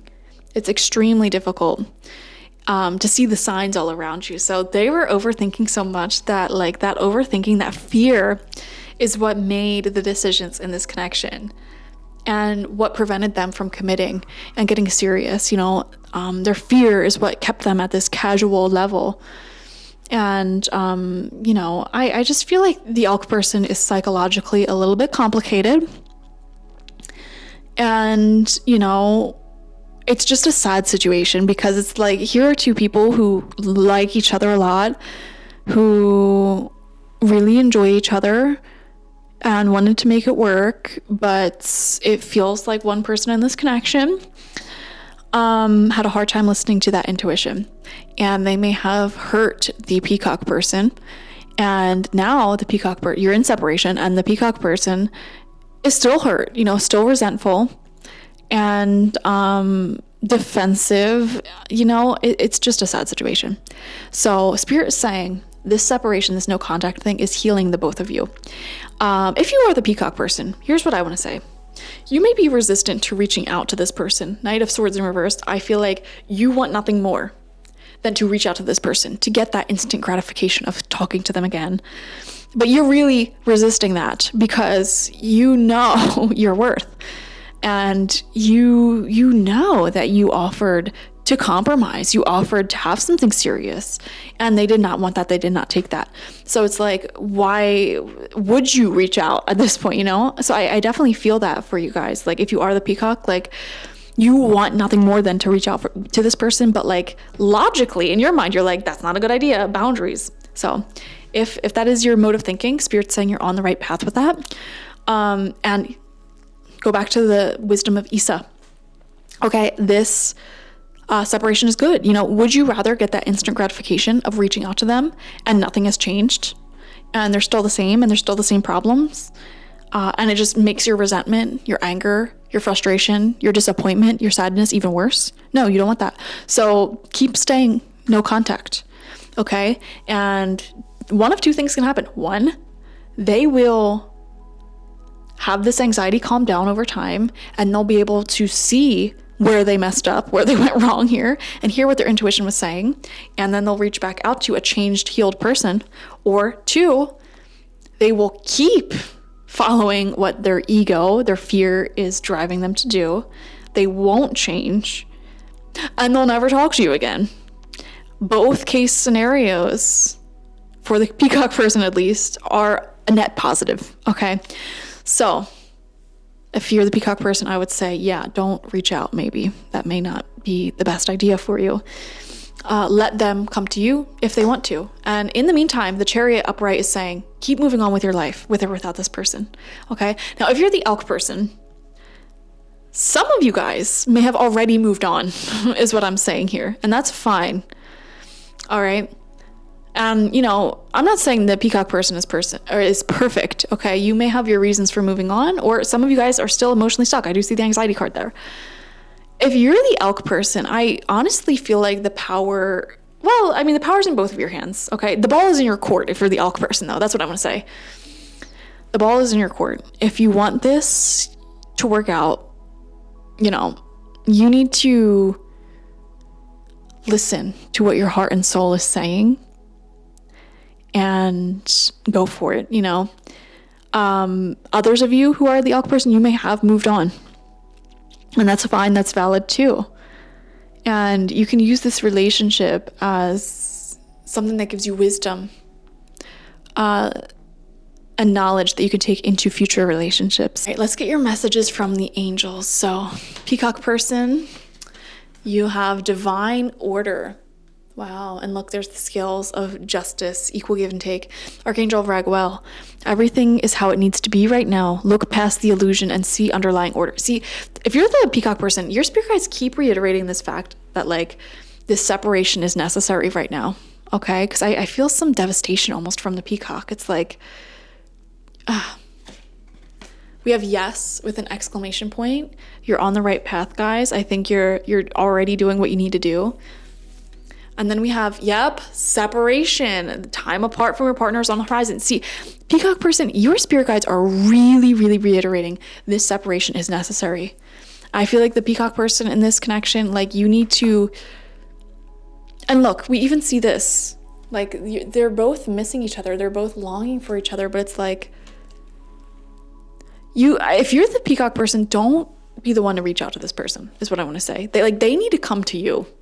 They're even facing you, so they may come to you. I don't know. I'm not sure. But, all right.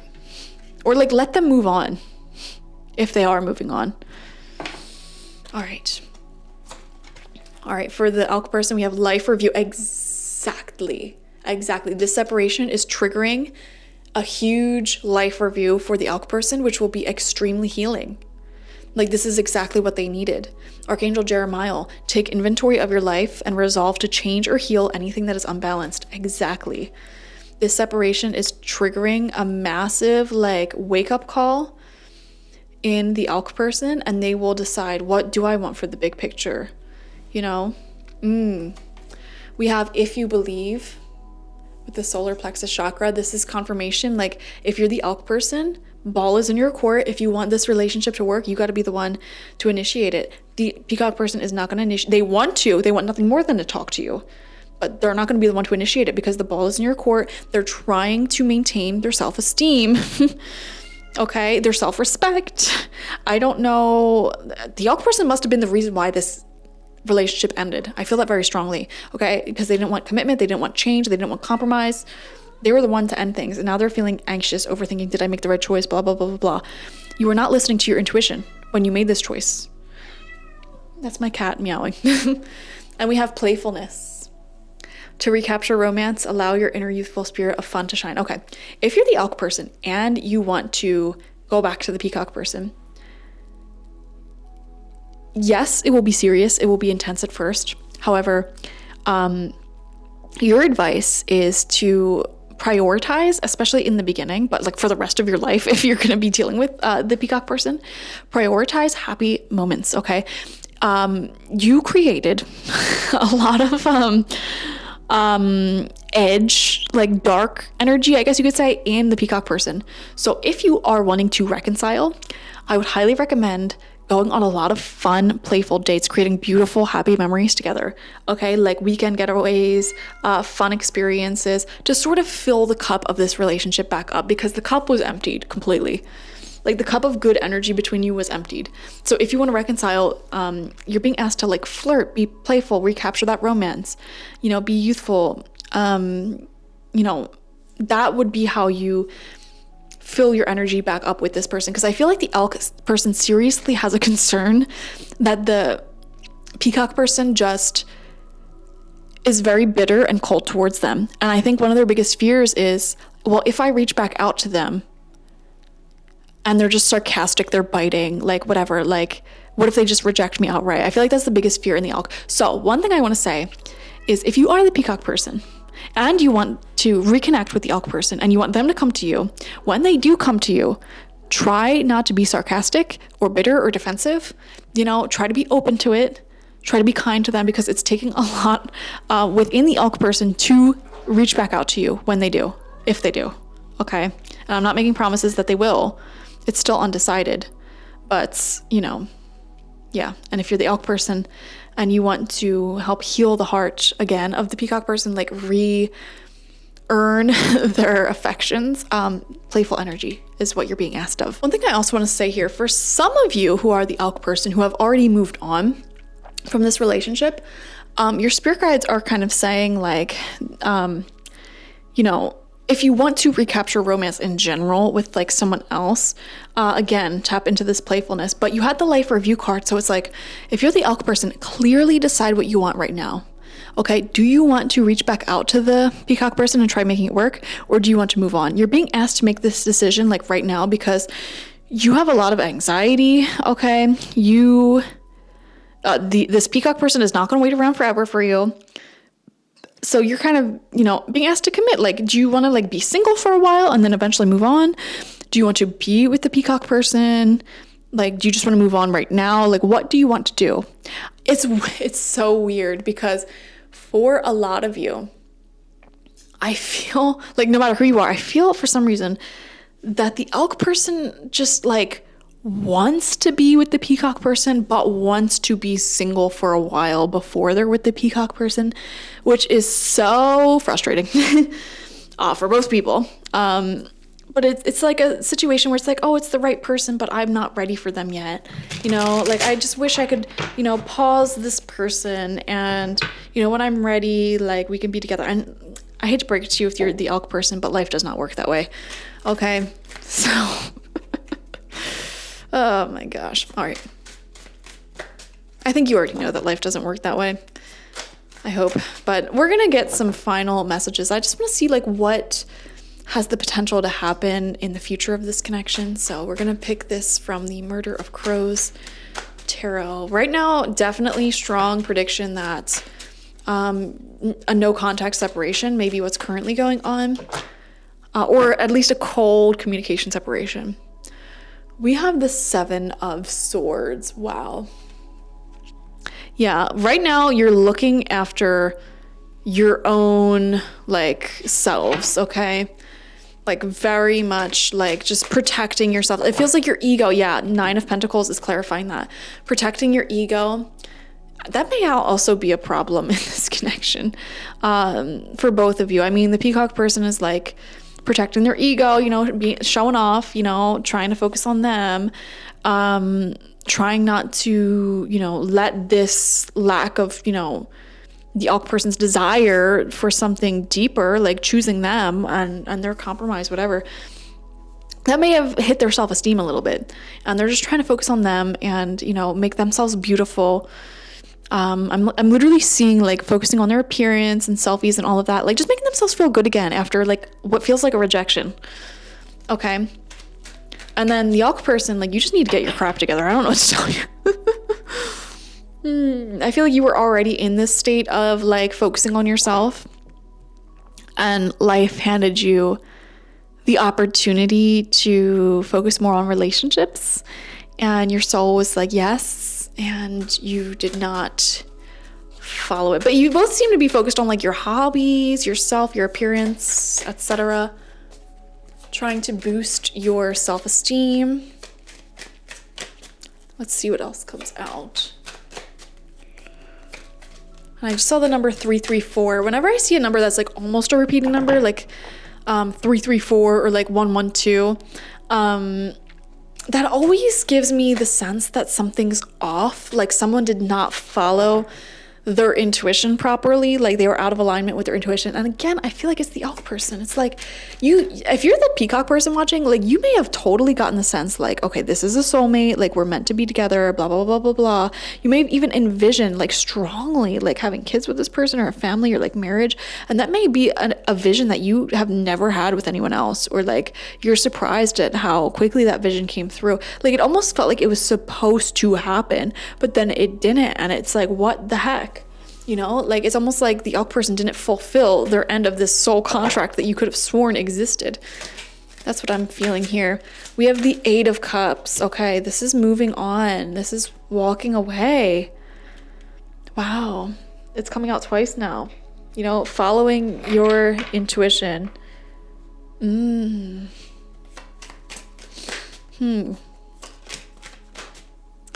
All right, we have the Three of Pentacles, and it came out very much neutral. There's a lot of showing off here.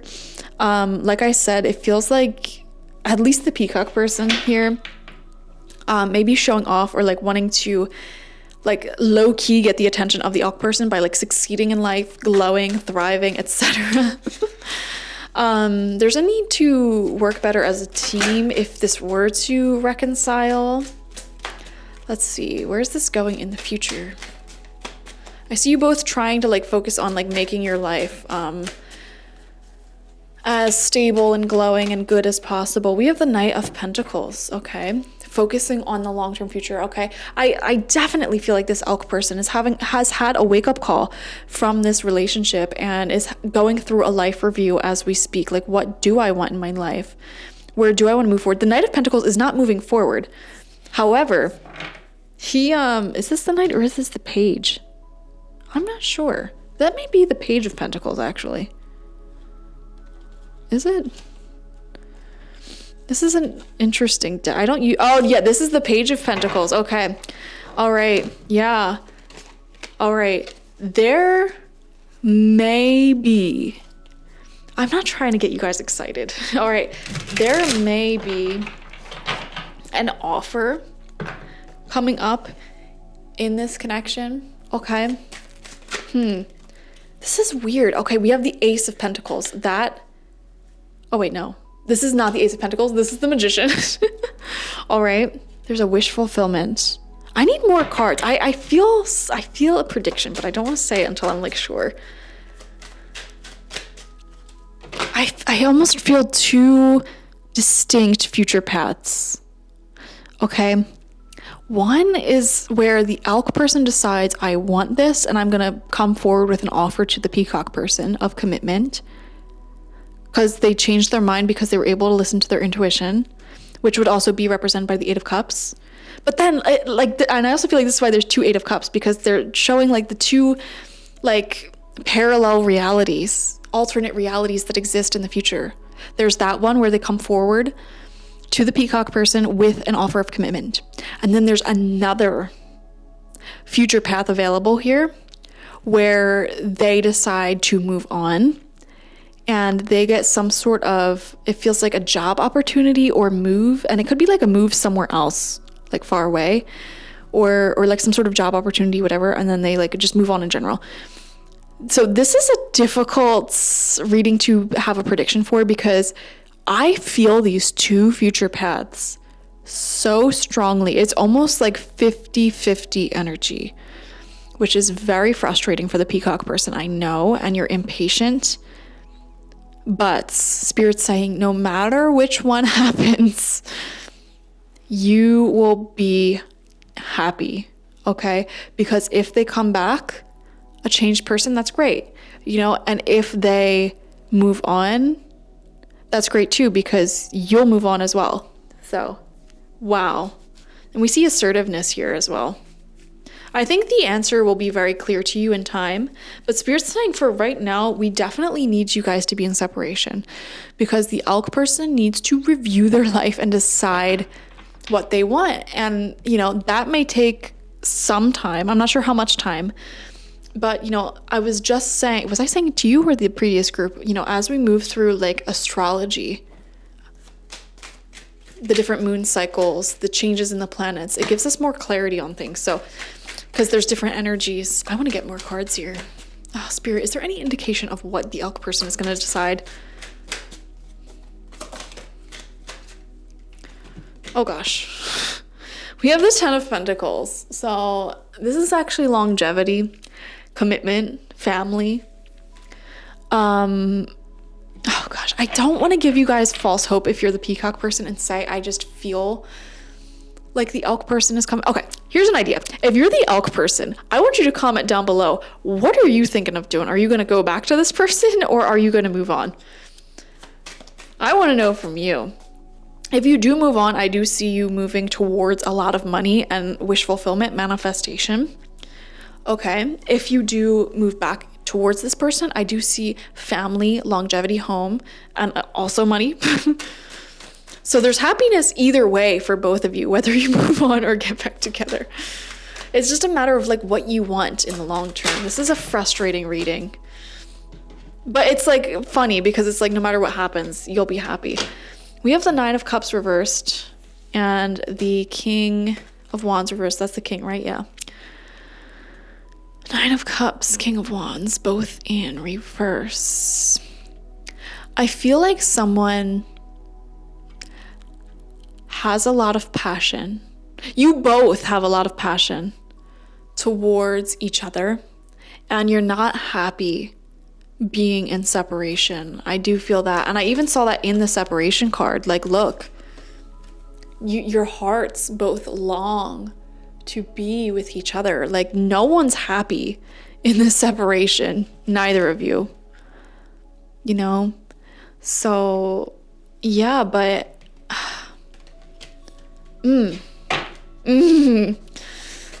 all right, let's move forward. Let's see. Is there anything else you can say, Spirit? I want clear answers for the people watching.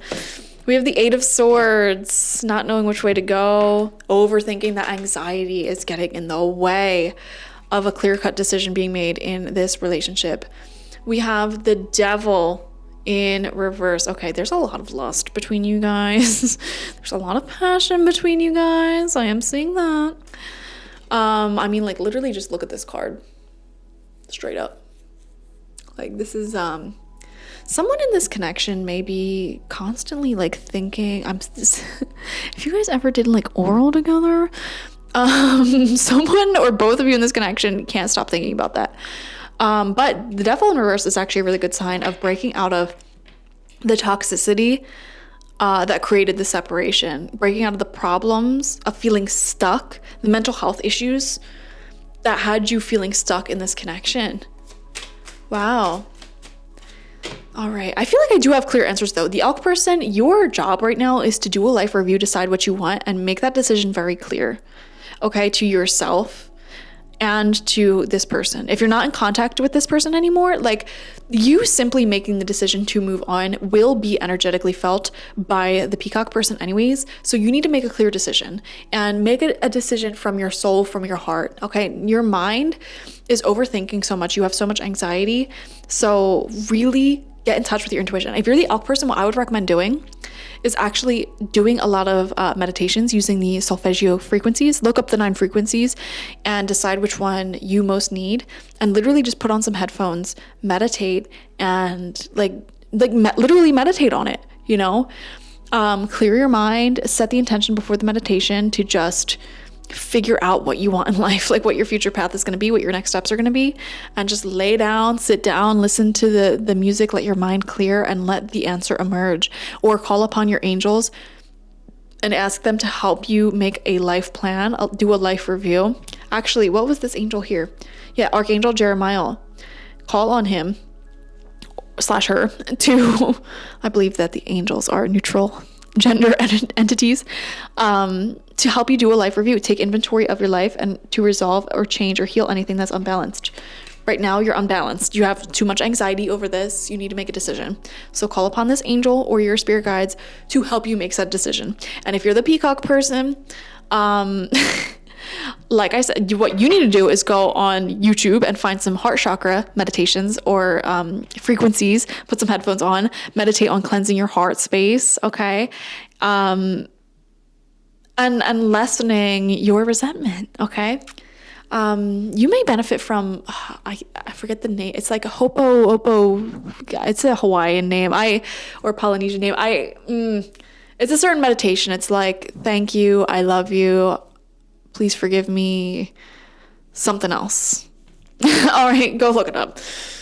You may benefit from that though if you're the Peacock person. All right. We have the Page of Cups, guys. And look, he like knocked this 10 of Pentacles when he came out too. Page of Cups, Page of Pentacles. I am going to be honest with you. I think this stands a chance. I think, and like, I don't want to get your hopes up at all, especially if you're the Peacock person. Like, this is not set in stone. So keep healing your heart space. Keep moving forward, you know, as if your life, you know, is continuing on. Like, don't wait for the Elk person is what I want to say if you're the Peacock. Like, keep moving forward.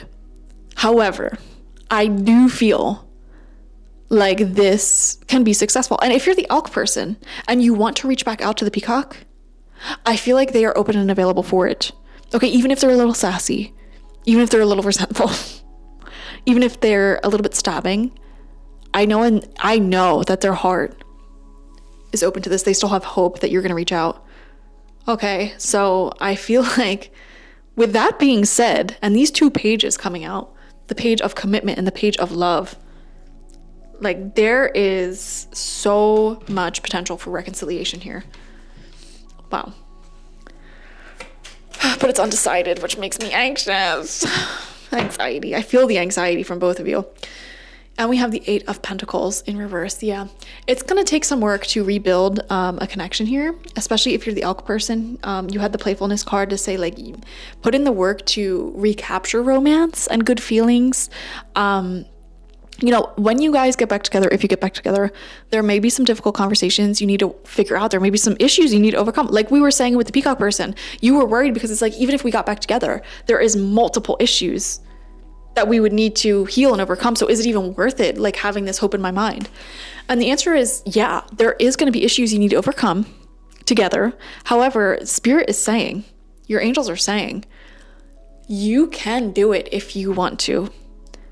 What we recommend is, if you're going to try making this work again, spend a lot of time doing fun things, exciting things, memory building things with each other, playful things, going out in the actual physical world and enjoying yourself, whether that's ice skating or swimming, going to the beach, going on a hike. You know, something that's literally just fun. That will refill the energy of this relationship with fun, with good memories. It'll help rebuild that intimacy, that playfulness. And that cup of energy is what you take out of when you have deeper discussions, when you heal issues, when you work together on compromises. You're taking from the cup of your relationship, okay? And I feel like what happened in the past is that you were having discussions about the future of this connection. You were trying to reach a compromise, and that cup ran dry. There was not enough fun activities. There was not enough intimacy building activities. The cup ran dry. Once that cup runs dry, the relationship's over. That's how it happens spiritually, okay? From the spiritual energetic perspective, you ran out of energy in this relationship, so it had to end. And you ran out of energy because you guys could not decide on commitment or like what you wanted for your future. Okay, so if you're gonna come back together, Spirit's saying an important part of coming back together is keeping that cup filled. So yes, you will have issues to overcome, and that's another thing, but like first and foremost, keep that cup filled, okay?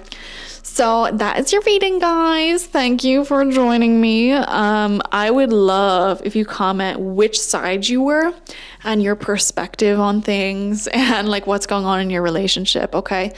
If you're the elk person, are you going to reach back out? I really want to know. All right, and I'm sure the peacock people watching want to know as well. Just for, you know, some data, some research purposes. Subscribe to the channel if you've not already. Like this video, and if you want a personal reading with me one-on-one, the link to that is always in the description box, spiritpsychic.org. I also offer my goddess energy intention oil there and my spiritual life coaching sessions there. So I'll see you guys later. Bye-bye. Hello, group number 3, and welcome. Let's see what you need to know about this separation. The rune that came out to represent this connection is Ingwas. And this rune shows that there is going to be amazing blessings and opportunities in your future, but in order to access them, you need to make the decision to shut the door on past experiences. So, for example, in this connection, you may have great love and money and opportunities in the future, but you need to shut this connection out of your life and decide, you know what, it's done, it's over, it's dead, it's gone, and act as if it's never coming back. Or on the flip side, if you want reconciliation with this person, you have to completely heal from the past with them and put the past in the past, stop bringing it up, in order to access the great potential that exists in the future. Now, we'll get more information. You know, one may be stronger than the other. I don't know if you're getting back together or if you're completely overcoming this relationship, but this does show the need to make a clear and bold decision to shut the door on the past, one way or another. Okay, so I am seeing that for you guys. And, you know, this rune acknowledges that doing that is extremely difficult. It's extremely hard to just say, you know what, it's never going to work out, I'm moving on. Or, you know what, I just have to trust now. I just have to let go of the past. I just have to move on. It is difficult to let go of the past, but this rune is promising you that in doing so, there are countless blessings for you that you may not be able to see right now, but they're there. Okay, so we're going to split this reading up into two sides. One side will be you and the other side will be your person. Whichever side is which, you'll have to listen to your own intuition to figure that out. Some of you may feel like you're on both sides and your partner is on both sides. And that just means that you are deeply mirroring each other right now. And that happens sometimes in connections. It just means that you're very similar. Okay, so yeah, let's dive into it. The person on the left is being represented by the eagle. Beautiful air energy, Gemini, Libra, Aquarius, Sun, Moon, Rising, Venus, possibly Mars. Okay. They don't have to have those signs, but the eagle is a predatory bird. It's very powerful. It knows what it wants and it gets it. It has a very good overview of past, present, and future simultaneously. The eagle represents the East in a lot of spiritual practices. And it's a spirit animal that allows us to clearly see past, present, and future. And so, this is actually very much talking about what this rune is saying. There is great potential in the future, but in order to access that, you must fully accept the past. You can't change the past. It's already there. It already happened. There's no going back. So stop having regrets over what happened and embrace where you're at presently.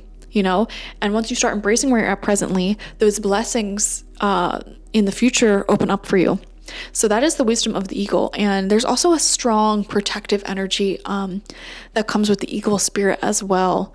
A nice balance between protecting your energy and embracing the unknown. The eagle is fearless. It will dive into the unknown because they trust their instincts and their vision. They have clear vision and abilities, they're very strong. So whoever this person is in the connection, they're in a very strong place. Okay. And then over here, the person on the right is being represented by the shark. Wow. Two extremely strong people. Okay. Both of these are go-getter energies. They're predator animals, right? Predators are very important in the ecosystem. They're like nature's cleanup crew. They balance things out. But it's interesting because you're both very similar energy. One is an air animal though, and one is a water animal. So person on the right may have strong water placements, Cancer, Scorpio, Pisces, Sun, Moon, Rising, Venus, possibly Mars. And, they keep moving, they keep moving, they keep growing.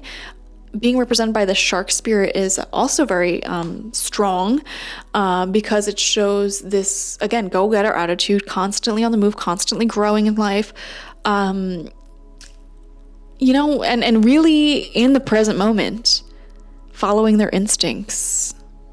The shark spirit is so misunderstood, I feel. They're so much stronger than most animals, honestly. They're pretty much like, what's the word? Immortal. I don't think sharks, correct me if I'm wrong, but I believe that sharks do not actually die from natural causes. They have to be killed or literally starved to death or something like that. And they'll just keep going. And I just saw 12:10. Okay. So I'm filming this on December 10th. So the date is on my laptop and then it's literally 12:10 a.m. right now. So that number may be significant for some of you. 12:10. The number 12, let's unpack this. Number 12 has to do with individual personal energies, your personal path in life as an individual. And then the number 2 has to do with how you connect with other people and your relationships. And then 10, that number, the number 1, again, talks about your individual personal life path. And then the number 0 shows brand new beginnings. So there's a brand new start happening in this connection. I feel it very strongly. Okay. Whether that is deciding once and for all, it's done, it's over with, we're moving on, or we are starting over. Okay. I do want to say though, you're both moving in the same direction. Okay. So you could have parallel plans in life, parallel energies. Some of you, I don't know why I'm saying this, some of you may be deciding, we're going to stay separated, but we're going to co-parent. So if you have a child with each other, you may be deciding to still be in each other's lives and co-parent or something. And you're deciding very firmly. That's the thing I'm seeing here. You're making a very firm decision about where to go in this relationship. That's what I see is coming next for you. There's a brand new beginning for both of you. That's very, very exciting. And I feel like you unlock this new beginning when you make this very clear cut cut in stone decision. Okay. I feel like some closure is going to help both of you here. So that's what I'm seeing. All right. So going back over to the Eagle's energy, we have flexible. Okay. I feel like they are more open to whatever the heck is going to happen here. Okay. The Eagle energy person may be open about where this connection that's currently in separation may go in the future. All right. So that's very interesting.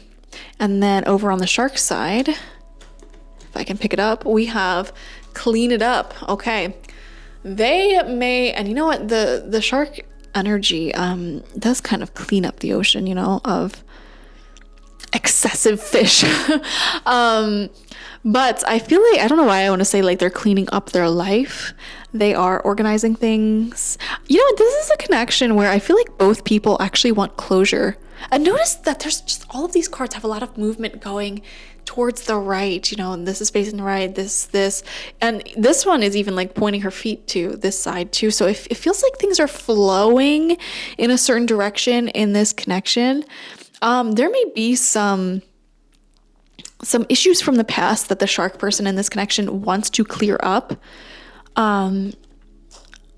Yeah, this is interesting. I need to get more information. Okay, going back to the Eagle, their energy is community. Okay, wow. They're really connecting with their friends, with their community, whatever that community may be. You know, like I'm a YouTuber, for example. You guys are my community. So whoever the community is for the Eagle person, I feel like they're leaning on them.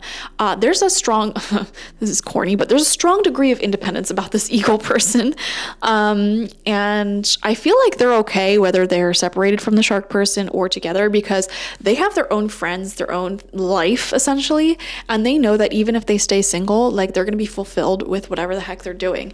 So I feel like that's why this Eagle person is very open-minded. You know what? Your energy feels very different from the previous two groups. You both feel very mature, and very like intelligent. So you like both of you in this connection. I don't think this was a toxic connection at all. I just feel that intuitively. I just feel like you're both like mature about things, and I feel like you can coexist together and you can keep in contact. So for many of you, you may still be in contact with each other as friends, or just like I said, like in a co-parenting situation or like something like that where you're remaining civil with each other, because you both want the same things. You know, you both respect each other. You want the same things, and you may even be in the same community in some way, shape, or form. So that's interesting. Okay. We have Door to Spirit in reverse for the Shark person. This also came out for group number 1. And, you know, I feel like the Shark person in this connection, they may have been the one to close the door on this relationship. I'm not sure, though. I feel like they're a little bit disconnected from their spirit because they may have some real world issues that are taking up space. And again, I come back to the phrase cleaning up their life. There may be some issues in the Shark person's life that need taken care of. And so they may be distracted from this connection, and that may have ended things. Like they may have had to put their focus on family or their money or something in their life. And we even got the image of that starving shark earlier. So I feel like there was something that... Here's how I view things, okay? I view things in the energy system, the chakra system, okay? If your root, sacral, or solar plexus chakra is unbalanced and out of power, I guess you could say, or disempowered, I feel that it is very hard to have an unconditionally loving relationship. And I just saw 1111 on the clock as well, which again shows a new beginning. Okay. And so I feel like this Shark person, they had one of those chakras, like one of those energy systems weakened. Okay. So let's go through it. You want to start with the root chakra, right? This is consistent money, a roof over your head. Okay, stable emotions, stable people in their life, stability in their support system. and health, just making sure that their health is nice and good, right? That's like bare minimum, like food on the table, air in my lungs energy, stability. It's the energy of stability. You need that first and foremost before anything else. And then moving forward, you move on to the sacral chakra, which is being able to listen to your gut intuition, your creative nudges, your, sensuality, essentially, connecting with the senses of life, vision, sound, touch. And, when I think of sacral chakra, I think of like being a calm person, being in the flow, and just able to rely off of your instincts. Okay. And then we move on to the solar plexus chakra, which is confidence and energy, confidence and energy, believing in yourself, not being really deeply insecure. Okay. One of those chakras, or all of them, may have been disempowered for the shark person. That's what I'm seeing here. So they may have not been able to, because after that, it's the heart chakra, which is where relationships begin. Okay. So I hope you're following me here.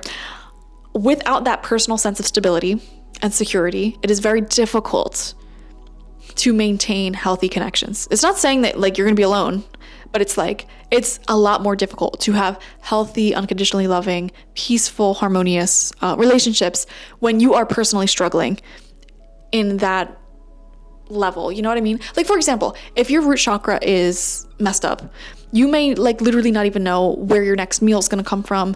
You don't know where you're going to live, etc. How can you possibly focus on building a relationship if you don't even know if you're going to be living in the same city next month, or if you don't even know where your next meal is coming from? You know what I mean? Like that's what I'm trying to say here. And I feel like for the shark person, for whatever reason, they may have been having issues with those energy systems that may have gotten in the way of this relationship. Okay. And right now they're on this energy of trying to clean up their life and get themselves back into an empowered state where they are a lot more stable and secure in themselves and in, just making sure that they can provide, whereas I feel like the eagle person over here is currently in a state where their needs are being met a lot more, which makes them a lot more flexible to what goes on. And, they have a nice community and their heart chakra seems a little open. Okay. I want to see the energy in between you guys in this relationship. So coming out from Mama Moon, we have the new moon in Aries. It's time to take action. So you have the new moon, you have Ngwas, which is new beginnings. Okay, there's definitely a change, a new chapter to this relationship that I'm really, really feeling. Some of you guys, if you're not in contact right now, you may be getting back into contact soon, or just in your love life in general. Or your life in general, there may be a brand new start for you. This is very exciting, especially for the shark person, because I feel like they may have been needing a new start in something, like a new job or a new beginning with their health or something like that, with their confidence. And then your lover's oracle is this image. And it says, give thanks for the blessings of love soon to come your way. Look at that word, soon to come your way. Know that you deserve to be and have all that your heart truly desires. Wow. You know what's weird? I feel like for some of you watching, like only just a few of you, you may have been asking about a soulmate or twin flame that you are in separation with who you have not met in this physical plane yet, which is crazy. You may literally be asking about someone you have not met yet, is what I'm seeing. But for the others of you, the majority of you, where this is someone you already know, I just have this strong feeling that there is, I feel with 100% certainty that there is romantic love coming in your life very shortly. Okay. Now, whether that's with each other or you're moving on, it does not matter. But in this relationship, I definitely see getting closure and making a very firm decision to leave the past in the past. And so in order to move on and accept this love, okay, it's time to make that decision. It's time to get that closure. So take whatever actions you need in order to do that. But, it's time to move on one way or another, with each other or without each other, is what I'm seeing. All right. And you know what? Maybe that's the advice a lot of you needed to hear. All right. We're going to get some tarot. We have these little piles over here are advice from angels, but we're going to get the tarot first. So starting with the eagle person, where are they at? We have the Page of Wands, Nine of Swords, the Chariot in reverse, Page of Pentacles in reverse. Wow. Okay. So we have two pages on top of each other, one upright, one in reverse. That does show not quite seeing eye to eye. Page of Pentacles being the one in reverse. This may be not seeing eye to eye on like either commitment or like how this could be like whether or not to let go, or some sort of like physical agreement dynamic here. Like, what's the dynamic going to be? You may not agree on that. Ace of Swords, communication. I feel like the eagle person is going to reach out honestly and communicate. And we have the Ten of Cups in reverse. Okay. I just feel like a lot of you have family with this person, I want to say. And some of you may be in the midst of discussion, like with like where things are headed with that, like the arrangement. I don't know why I'm seeing this is very, very specific and will only resonate with a few of you. I feel like if you have a child with each other, the shark person may be having an opportunity to move. And if you have like kids together, like you're trying to figure out like how that would work if you're moving, because they may be moving to like a different city or like far away. So this could be like a co-parenting situation, like I said, but it's like there's some disagreements between like how that's gonna work.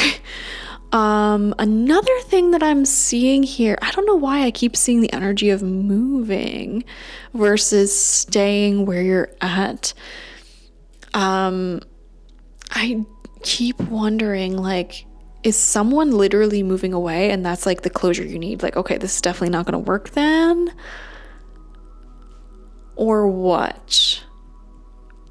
I wonder if some of you guys were long distance and the long distance was just too upsetting for the eagle person, and that move wasn't being made. Like you couldn't come to an agreement of like where you guys would live or who's moving, and that caused a lot of disharmony in the connection, which may have caused you to separate. You may have traveled to see each other a lot with the Page of Wands upright, and I think the eagle person is willing to travel to see the shark person, or was willing to travel with the shark person, but it feels like there was something you guys couldn't agree on that caused this eagle person a lot of like mental turmoil, and they're just ready. The eagle person is ready for mental clarity and knowing exactly where things stand, and so I feel like they may be the one initiating a conversation with the shark and saying like, we're figuring this out right now, you know, we're cutting away the past right now, so that way I can move on. They want to move on, they want to experience that happiness. They're ready. Page of Wands, they're ready.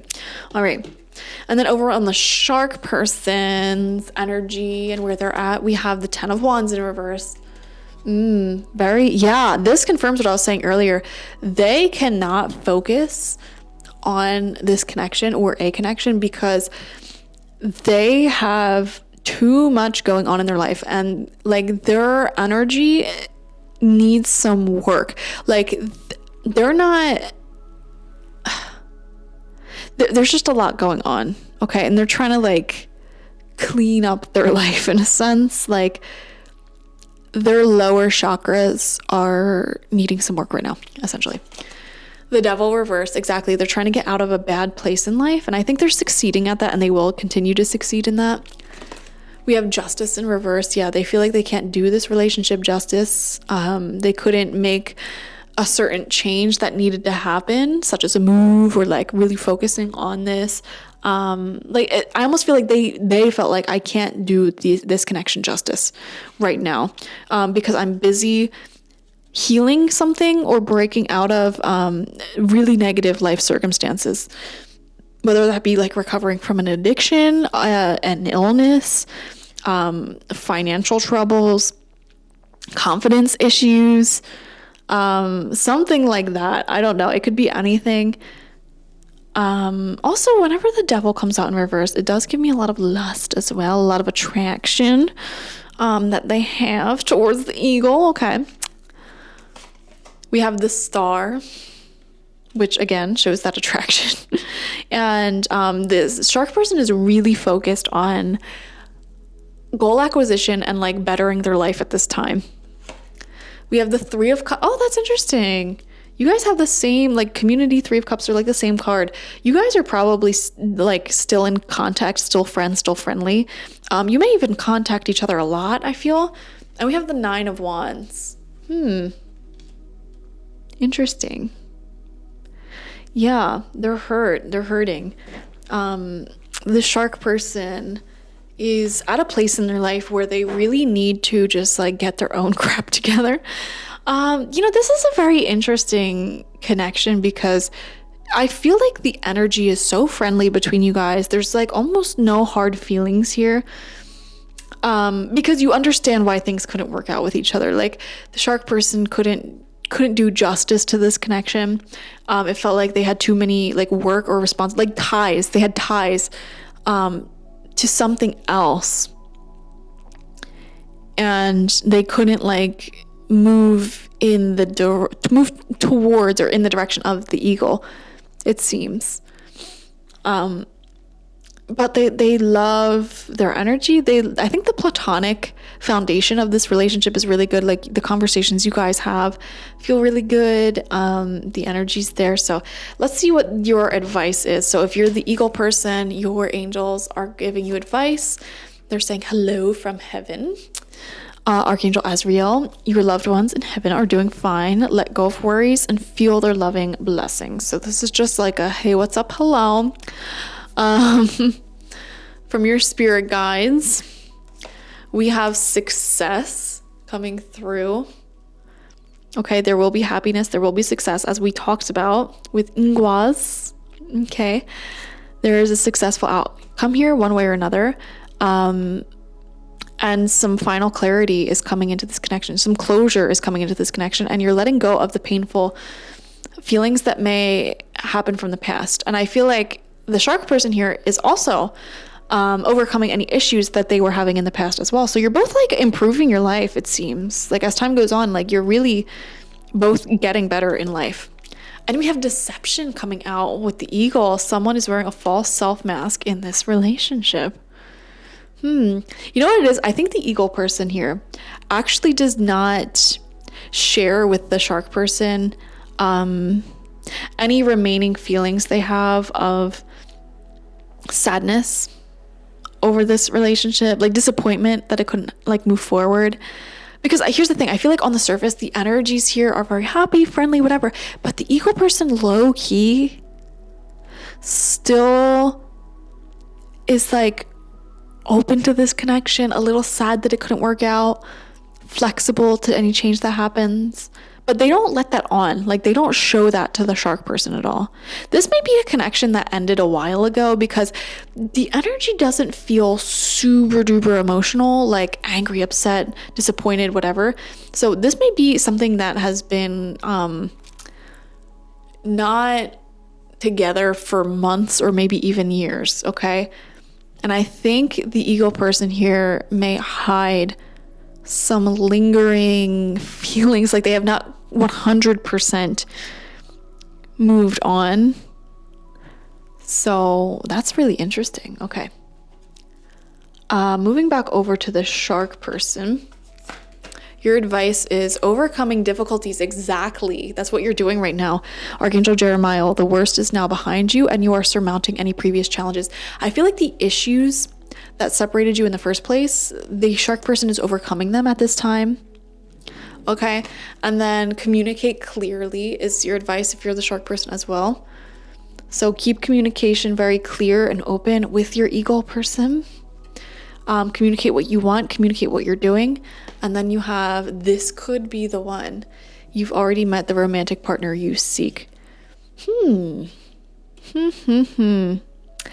I feel like the reason this separated may have been on the shark, okay?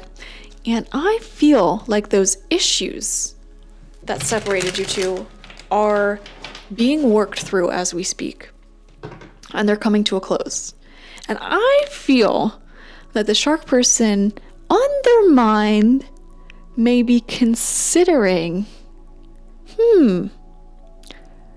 will or should I try this again? It's on the back of their mind.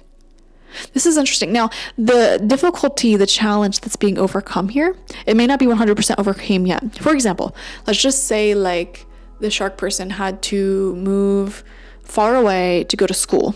And it's like in the next couple of weeks or months, they may graduate or their schooling may be done. And I feel like at this time, they know that. And they're just like,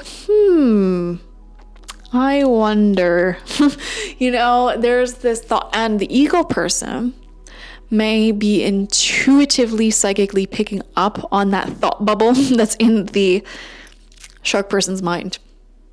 But it's not a decision, okay? It's not something that's been 100% decided. I feel like the shark person is still, focusing on their dream, their goal. That's kind of taking up a lot of their energy and preventing them from like currently being able to fully access their heart chakra to the fullest capacity, like have a healthy relationship to the fullest capacity. But there is a little bit of like a thought bubble in their mind, like, could this be again? This is a very interesting reading. Wow. If you are the shark person, I would recommend, it literally said communicate clearly. That was an awful shuffle. Communicate what's on your mind with the ego person. If you're having thoughts of like, oh, should we try again? I think you should talk about that. I think it's time to have this conversation. And if you are the ego person, feel free to initiate this conversation as well. One thing I want to let you know, if you're the shark person, I do feel like the ego person, your person is, I'm not going to say that they like 100% still have all of the intense romantic feelings towards you. However, I do feel like there is a little tiny bit of something there. Because I feel like the shark person may be confused about whether or not that's even an option anymore. Like, do they even have those feelings? Because I feel like you're at a very friendly place with each other and time may have passed already. This is interesting. I want to see where this goes though. So I'm going to pull from the Murder of Crows Tarot to finish up and get some cards on like where this connection could possibly go. This is interesting. So you know what? Some of you guys may have been friends for a while and there may have recently been a little bit more flirtations. The energy feels like that.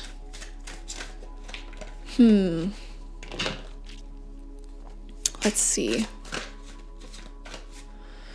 We have the Knight of Pentacles. Yeah. Goals are being acquired. Okay. Life is moving forward for you guys, is what it feels like. Like, at least the shark person, it feels like they are, I don't know why, I just got like a very specific vision of like old time energy where it's like, these two teenage crushes in like a Victorian era, and like the dude goes off to like travel the world or like join the war or whatever, and while he's out there he has a lot of life experiences, he learns a lot, he's doing his thing and he comes back like different, like having more experience, and then like the two of them like catch up again, and he's just wiser and more intelligent, and the girl who may have stayed in the hometown or whatever, she too had her own experiences and has become wiser, more mature, whatever.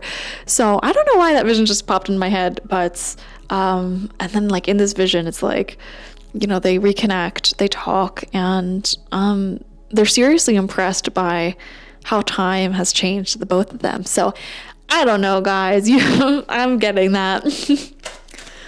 Interesting. But that's not to say that like anything may happen. It's just a sort of like catching up flirtation energy. So you guys may catch up with each other soon. We see the King of... is this the king or is this the queen? I'm going to say it's the king because it looks very manly. King of Pentacles. Wow. Yeah. These are two committed cards, long-term cards. We have the Page of Cups in reverse. Okay. I definitely feel like some of the romantic passion that you guys had for each other in the past has dissipated. It does feel a lot more platonic now. It feels a lot more friendly. So if you were to start things up again, it's literally like you're starting from scratch. It's very interesting. This is a unique reading, I gotta say. Let's see. For some of you, you guys may have never even been together, I'm seeing. Some of you may literally have been like just friends in the past, and you may have been separated and, you know, recently like talked to each other again, and that's maybe why you got this reading, or like you may have recently been thinking about them a lot, or like having micro interactions, like liking each other's stories or something like that. I don't know. Oh, we have the Queen of Pentacles in reverse. Wow. So a matching couple. But one of them is in reverse. One of them may not be as open. And I intuitively felt like the eagle person was the more feminine energy. That could be totally wrong. I'm not sure. And, you know, I don't care if you're heterosexual, gay, straight, lesbian, blah, blah, blah, whatever. I just feel like one person may be slightly more closed off to this working. And the only reason for that may be because the romantic, flirty energy may have just died down a little bit.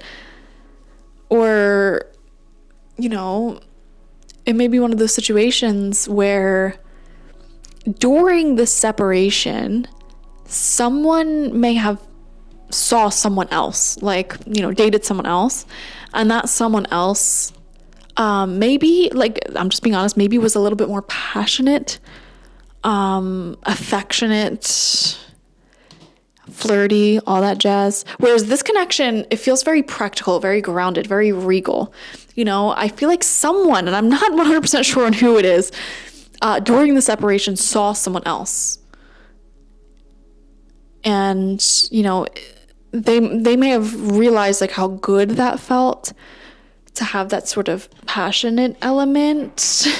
So I don't know. That's an interesting message. We have the Ten of Cups in reverse coming out again twice. Yeah, Ten of Cups in reverse really actually does show like soulmates, soul family. For sure, you guys are each other's soul family. But when it's in reversed, it does show like minor issues that get in the way of the happiness with soul family. You know, every family has its arguments. Every family has its disagreements. And you know what's funny? I feel like you guys have spent so much time, so many lifetimes together that like, even if you don't talk to each other or like you aren't together for like a few months or like a few years in this life, that's like a few minutes in the duration of your soul's existence together.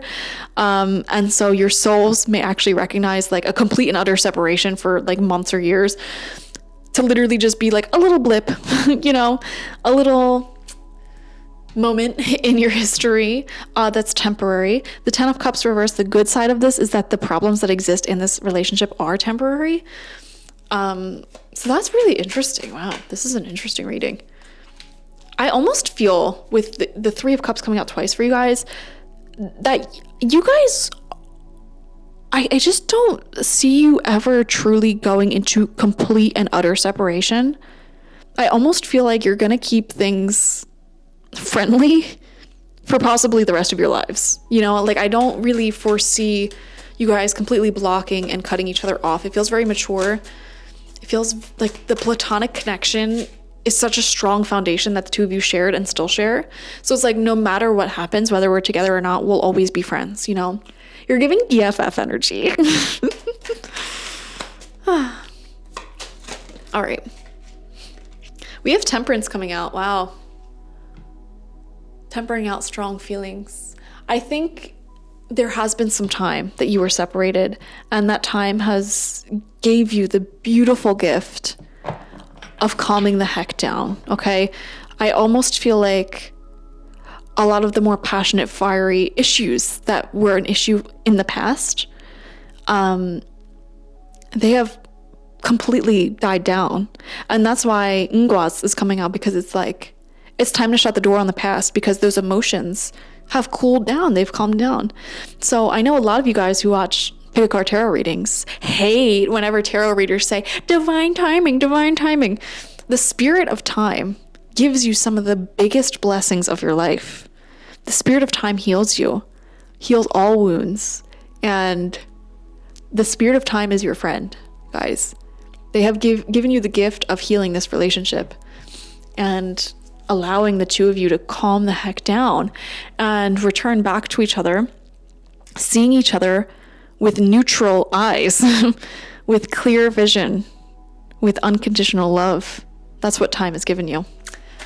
Ah, that's so beautiful. I honestly love this reading. I love the energy I'm feeling. Like, even if it doesn't work out, I feel like you have such a strong foundation. It's cool. We have the 8 of Pentacles in reverse.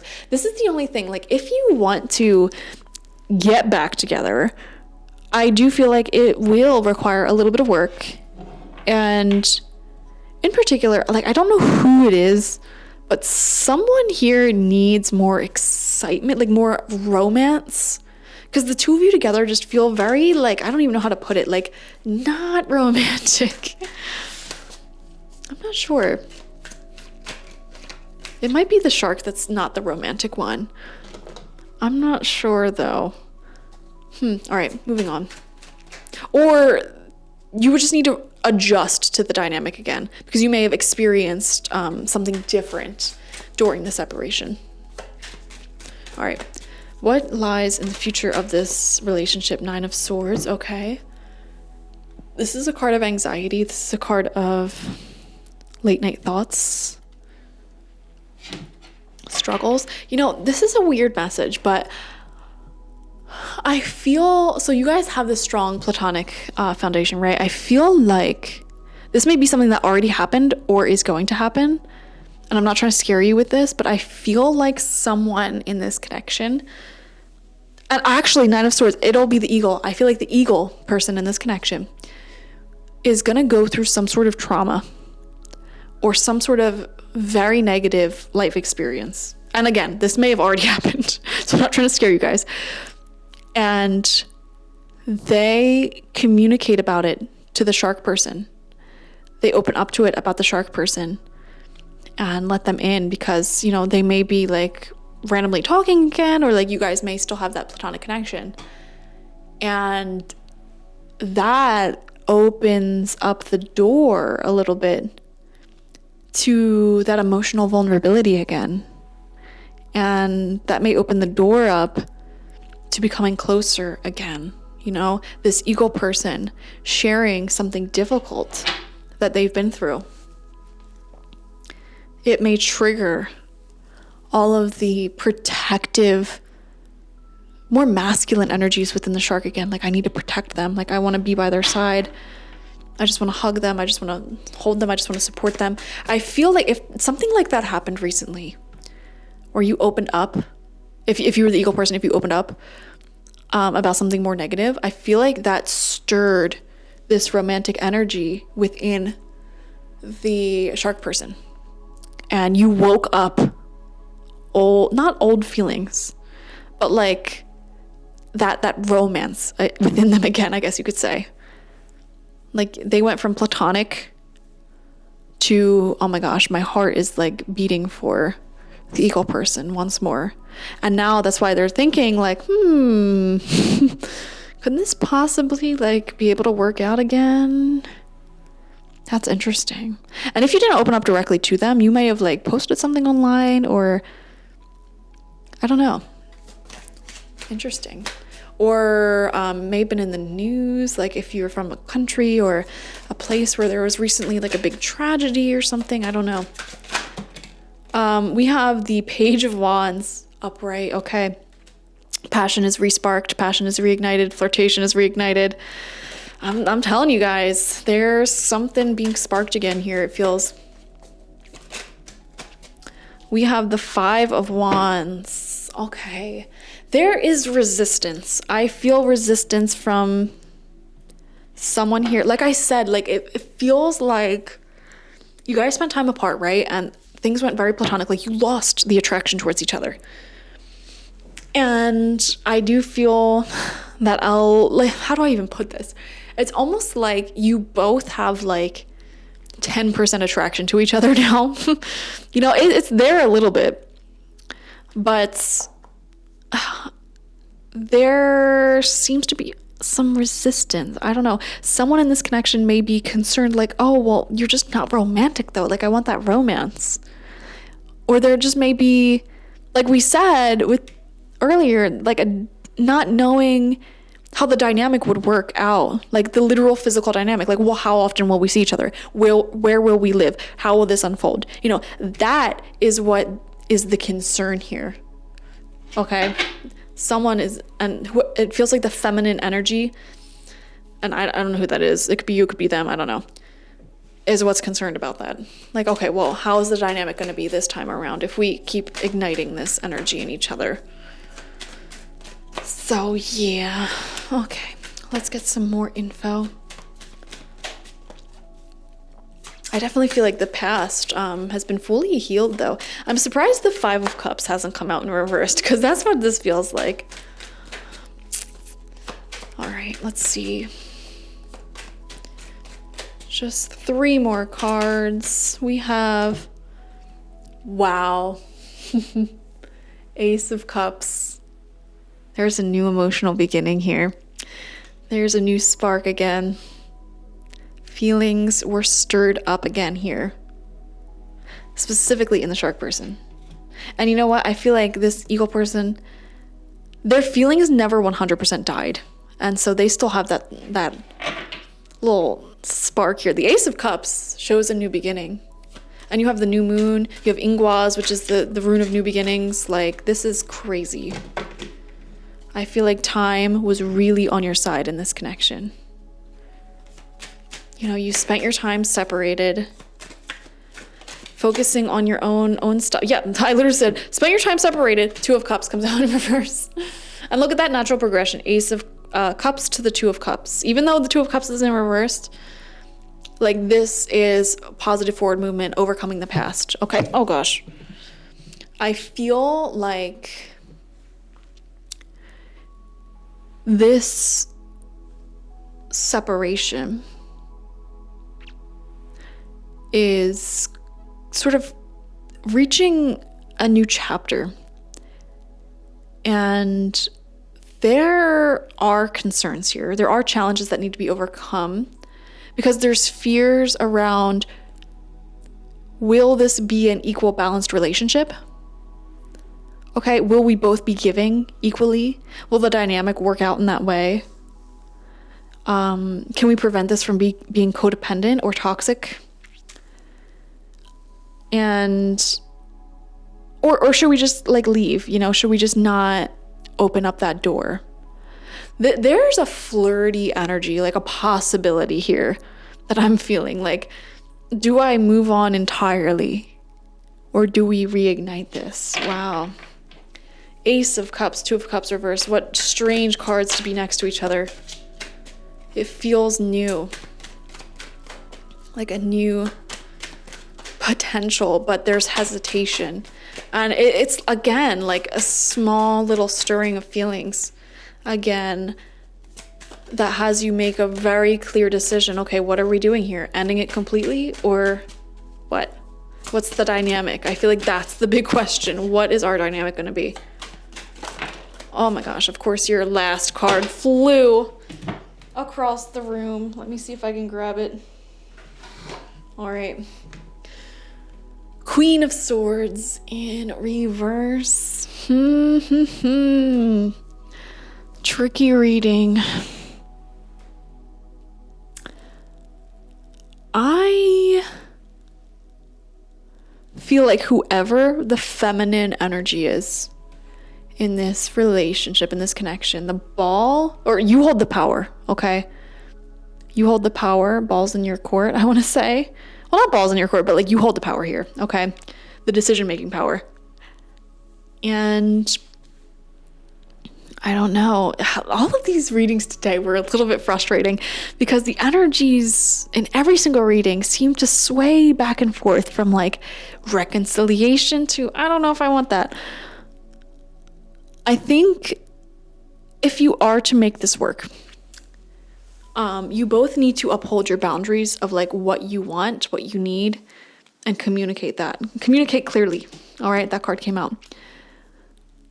And there is also an energy here of not necessarily settling for a level of attention, affection, and time that is less than what you want. I feel like that's another thing. Oh gosh, this is so, I need another card. I just need, Spirit, can you clarify the Two of Cups and the Ace, or the Queen of Swords in reverse, and why it's coming out right after the Ace of Cups, which is seemingly like showing this new beginning here? Like what? We have the Star in reverse, and we have the Star right here. It's almost like you had a dream together before, and it didn't work out. So I feel like, again, I feel like it's the feminine energy here, whoever that might be, is like, okay, well, what's going to make it different this time? You know what I mean? Like, I don't want to make the same mistake twice. What's going to make it different this time? You know, what physical difference will there be? What will the dynamic be? I'm not going to just go off of this stirring in my heart without like the physical evidence. It's like, show me the proof that it'll be different, and then we'll see what happens. You know what I mean? That's the energy I'm feeling here. Otherwise, it's not going to happen. So I guess that makes sense, you know? And right underneath that, we had the Chariot upright. So it's interesting. You both had a major arcana card kind of flip over. So the Eagle person was in the Chariot reverse, which is like, you know, not moving forward, a little bit like still stuck on this. And then there's forward movement, okay? Deciding to shut the past and move forward, whatever that looks like, okay? And then over here with the Shark person, they had the Star upright, focusing on their goal, their dream, some sort of ambition. And then we have the Star reverse. So I just intuitively feel like they're finishing that up right now. And there's a stirring within their heart of like, okay, the potential that exists here, and, you know, could it move forward? I feel like what needs to happen is that the Shark person needs to finish whatever it is that they're finishing, the difficulty they're overcoming, the goal that they're working on. They need to, like, you know, fully like settle down a little bit before a decision is made about like the future. Now, whether or not you guys are going to start talking, flirting, etc. before that happens, I'm not sure. But it feels like the Eagle person in particular, maybe a little bit on edge, walls up, boundaries up, because they don't want to like keep stirring this energy without fully like knowing where it's going and having the initial issue that caused the separation to be cleared up. Does that make sense? This reading was very specific, and I just saw 2222, so I really feel like there's good energy here, guys. Thank you all for joining me so much. Comment how this resonated down below. Please tell me your stories. Were you the eagle? Were you the shark? And explain yourself. I need to know, okay? Like this video, subscribe if you haven't already. If you want a personal reading with me one-on-one, the link to that is always in the description box, spiritpsychic.org. I also offer my Goddess Energy Intention Oil there and my spiritual life coaching sessions there, so check it out. All right, I love you guys. Bye-bye.